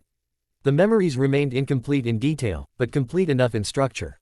The world he was in was no longer unknown, and that changed the way he observed everything within it. He did not act on it, there was no need. Observation came first, then understanding soon followed. Actions would come later, but for now he adjusted nothing outwardly. The sound of footsteps broke the rhythm of the morning, not loud, but distinct enough to separate itself from the usual movement within the orphanage. Naruto turned slightly, not abruptly, aligning his attention toward the entrance. The figure was already inside, Naruto had not seen him enter. He was simply there as if he had always been there. That alone set him apart, he understood that this was a ninja. The others did not notice immediately. The matrons registered his presence first, their posture shifting slightly, not in alarm, but in awareness. The caretaker followed, his attention narrowing just enough to confirm what had already been understood. Naruto observed him closely. The man was young, but not a child. His posture was controlled without stiffness, his movement precise without being deliberate to the point of drawing attention. His clothing was simple, darker in tone, practical, but worn with a level of discipline that suggested training rather than routine.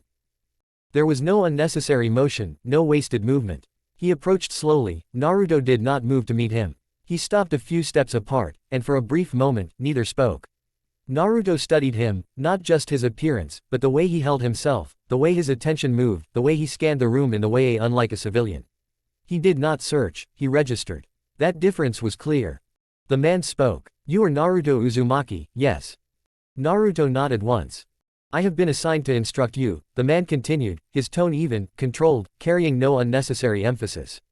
"You may refer to me as Crow." Naruto held his gaze. Crow, the name aligned with the presence. It was not personal, it was functional, a designation rather than an identity, and he accepted it without comment. "There will be others available if needed," Crow added. "For now, I will begin with foundational instruction." Naruto nodded again. That aligned with what had already been set in motion. Crow did not begin immediately. He observed first, not broadly, but with intent. The condition of the space. The objects within it. The materials Naruto had been working with. The adjustments that had been made. Crow's attention returned to him. "You have not been taught to read or write," he said. "Not yet," Naruto replied. Crow inclined his head slightly. "Then we begin there." He reached into the fold of his clothing and removed a small bundle, wrapped simply, secured without excess. When he opened it, it revealed paper, ink, and a brush, arranged with care. Naruto's turned his attention to the items. The tools were unfamiliar in form, but not in purpose. Crow placed them down on a nearby surface, adjusting their position slightly before stepping aside, allowing space without needing to indicate it. The written language is composed of characters, he said, his tone steady, not instructional in the sense of explanation, but direct in its function. Each carries meaning through form as well as sound. Crow picked up the brush, dipping it into the ink before placing it against the paper. The movement was controlled, each stroke deliberate, forming a character that held structure without distortion. Naruto watched closely, not at the result but the process. Pressure. Angle. Sequence. Crow finished the character and set the brush down. You will copy it. Naruto stepped forward. He took the brush, adjusting his grip slightly before placing it against the paper. The first stroke lacked consistency, the line uneven where the pressure shifted. He did not stop there, he adjusted and corrected where he could. The next stroke followed with more control. Then another. In a while he had completed the character and lifted the brush, comparing what he had written to the original. There were differences but the structure had held. Crow observed without interruption. Again. He said. Naruto repeated the process, each attempt reduced the deviation. Slowly, not perfectly, but progressively. He did not ask for correction, he corrected where he thought there was an error. Crow watching and observing the corrections. Naruto continued, the repetition not mechanical, but intentional, each iteration adjusting what had been observed before. You learn through refinement, Crow said after some time. Naruto did not respond, it aligned with what he was already doing. Crow introduced the next character, then another, each building on the previous without overloading the process. The progression remained controlled, not rushed, allowing understanding to form alongside repetition. Naruto followed, his focus remained steady. The external world did not intrude, only the structure in front of him. At some point, Crow set the brush down. This is sufficient for now, he said. Naruto looked up. Crow studied him briefly, his gaze steady, not intrusive, but attentive in a way that had not changed since his arrival. You asked for knowledge, he said. Naruto nodded. Crow reached into the bundle again, this time removing several books, bound simply, their edges worn but intact. They were not decorative, they were meant to be used. These will provide the foundation, he said, placing them down. Naruto picked one up, opening it carefully. The characters were no longer abstract, they held could begin with this. What did they contain? He asked. Language, Crow replied. Basic theory. Enough to give context to further instruction. Naruto absorbed that and closed the book. There was more within it than what could be understood immediately, but that was expected, he did not need to understand immediately. He will study the books and gain knowledge slowly. Crow observed him for a moment. You do not ask unnecessary questions, he said. Naruto met his gaze. I ask what is required. Crow inclined his head slightly, that is efficient. The exchange settled without tension. Naruto considered briefly that Crow was not like the matrons. And not like the caretaker. He was more restrained and aware. He had control but it was not imposed but maintained. Crow stepped back slightly. We will continue tomorrow, he said. Review what you have been given. Do not move beyond what you understand. Naruto nodded. Crow turned, his movement as controlled as before, leaving as he had came. Disappeared without any trace that he had ever been there. Naruto exhaled and looked at the materials in front of him. At the book in his hand. He thought about how the structure of the world had changed again. Not outwardly but internally. He looked at the characters again, then at what he had written. There was a system here, language, knowledge and structure. And beyond that something larger. He would build toward it. Step by step, understanding first. Then, Shinige will come. But for now, this is where it began.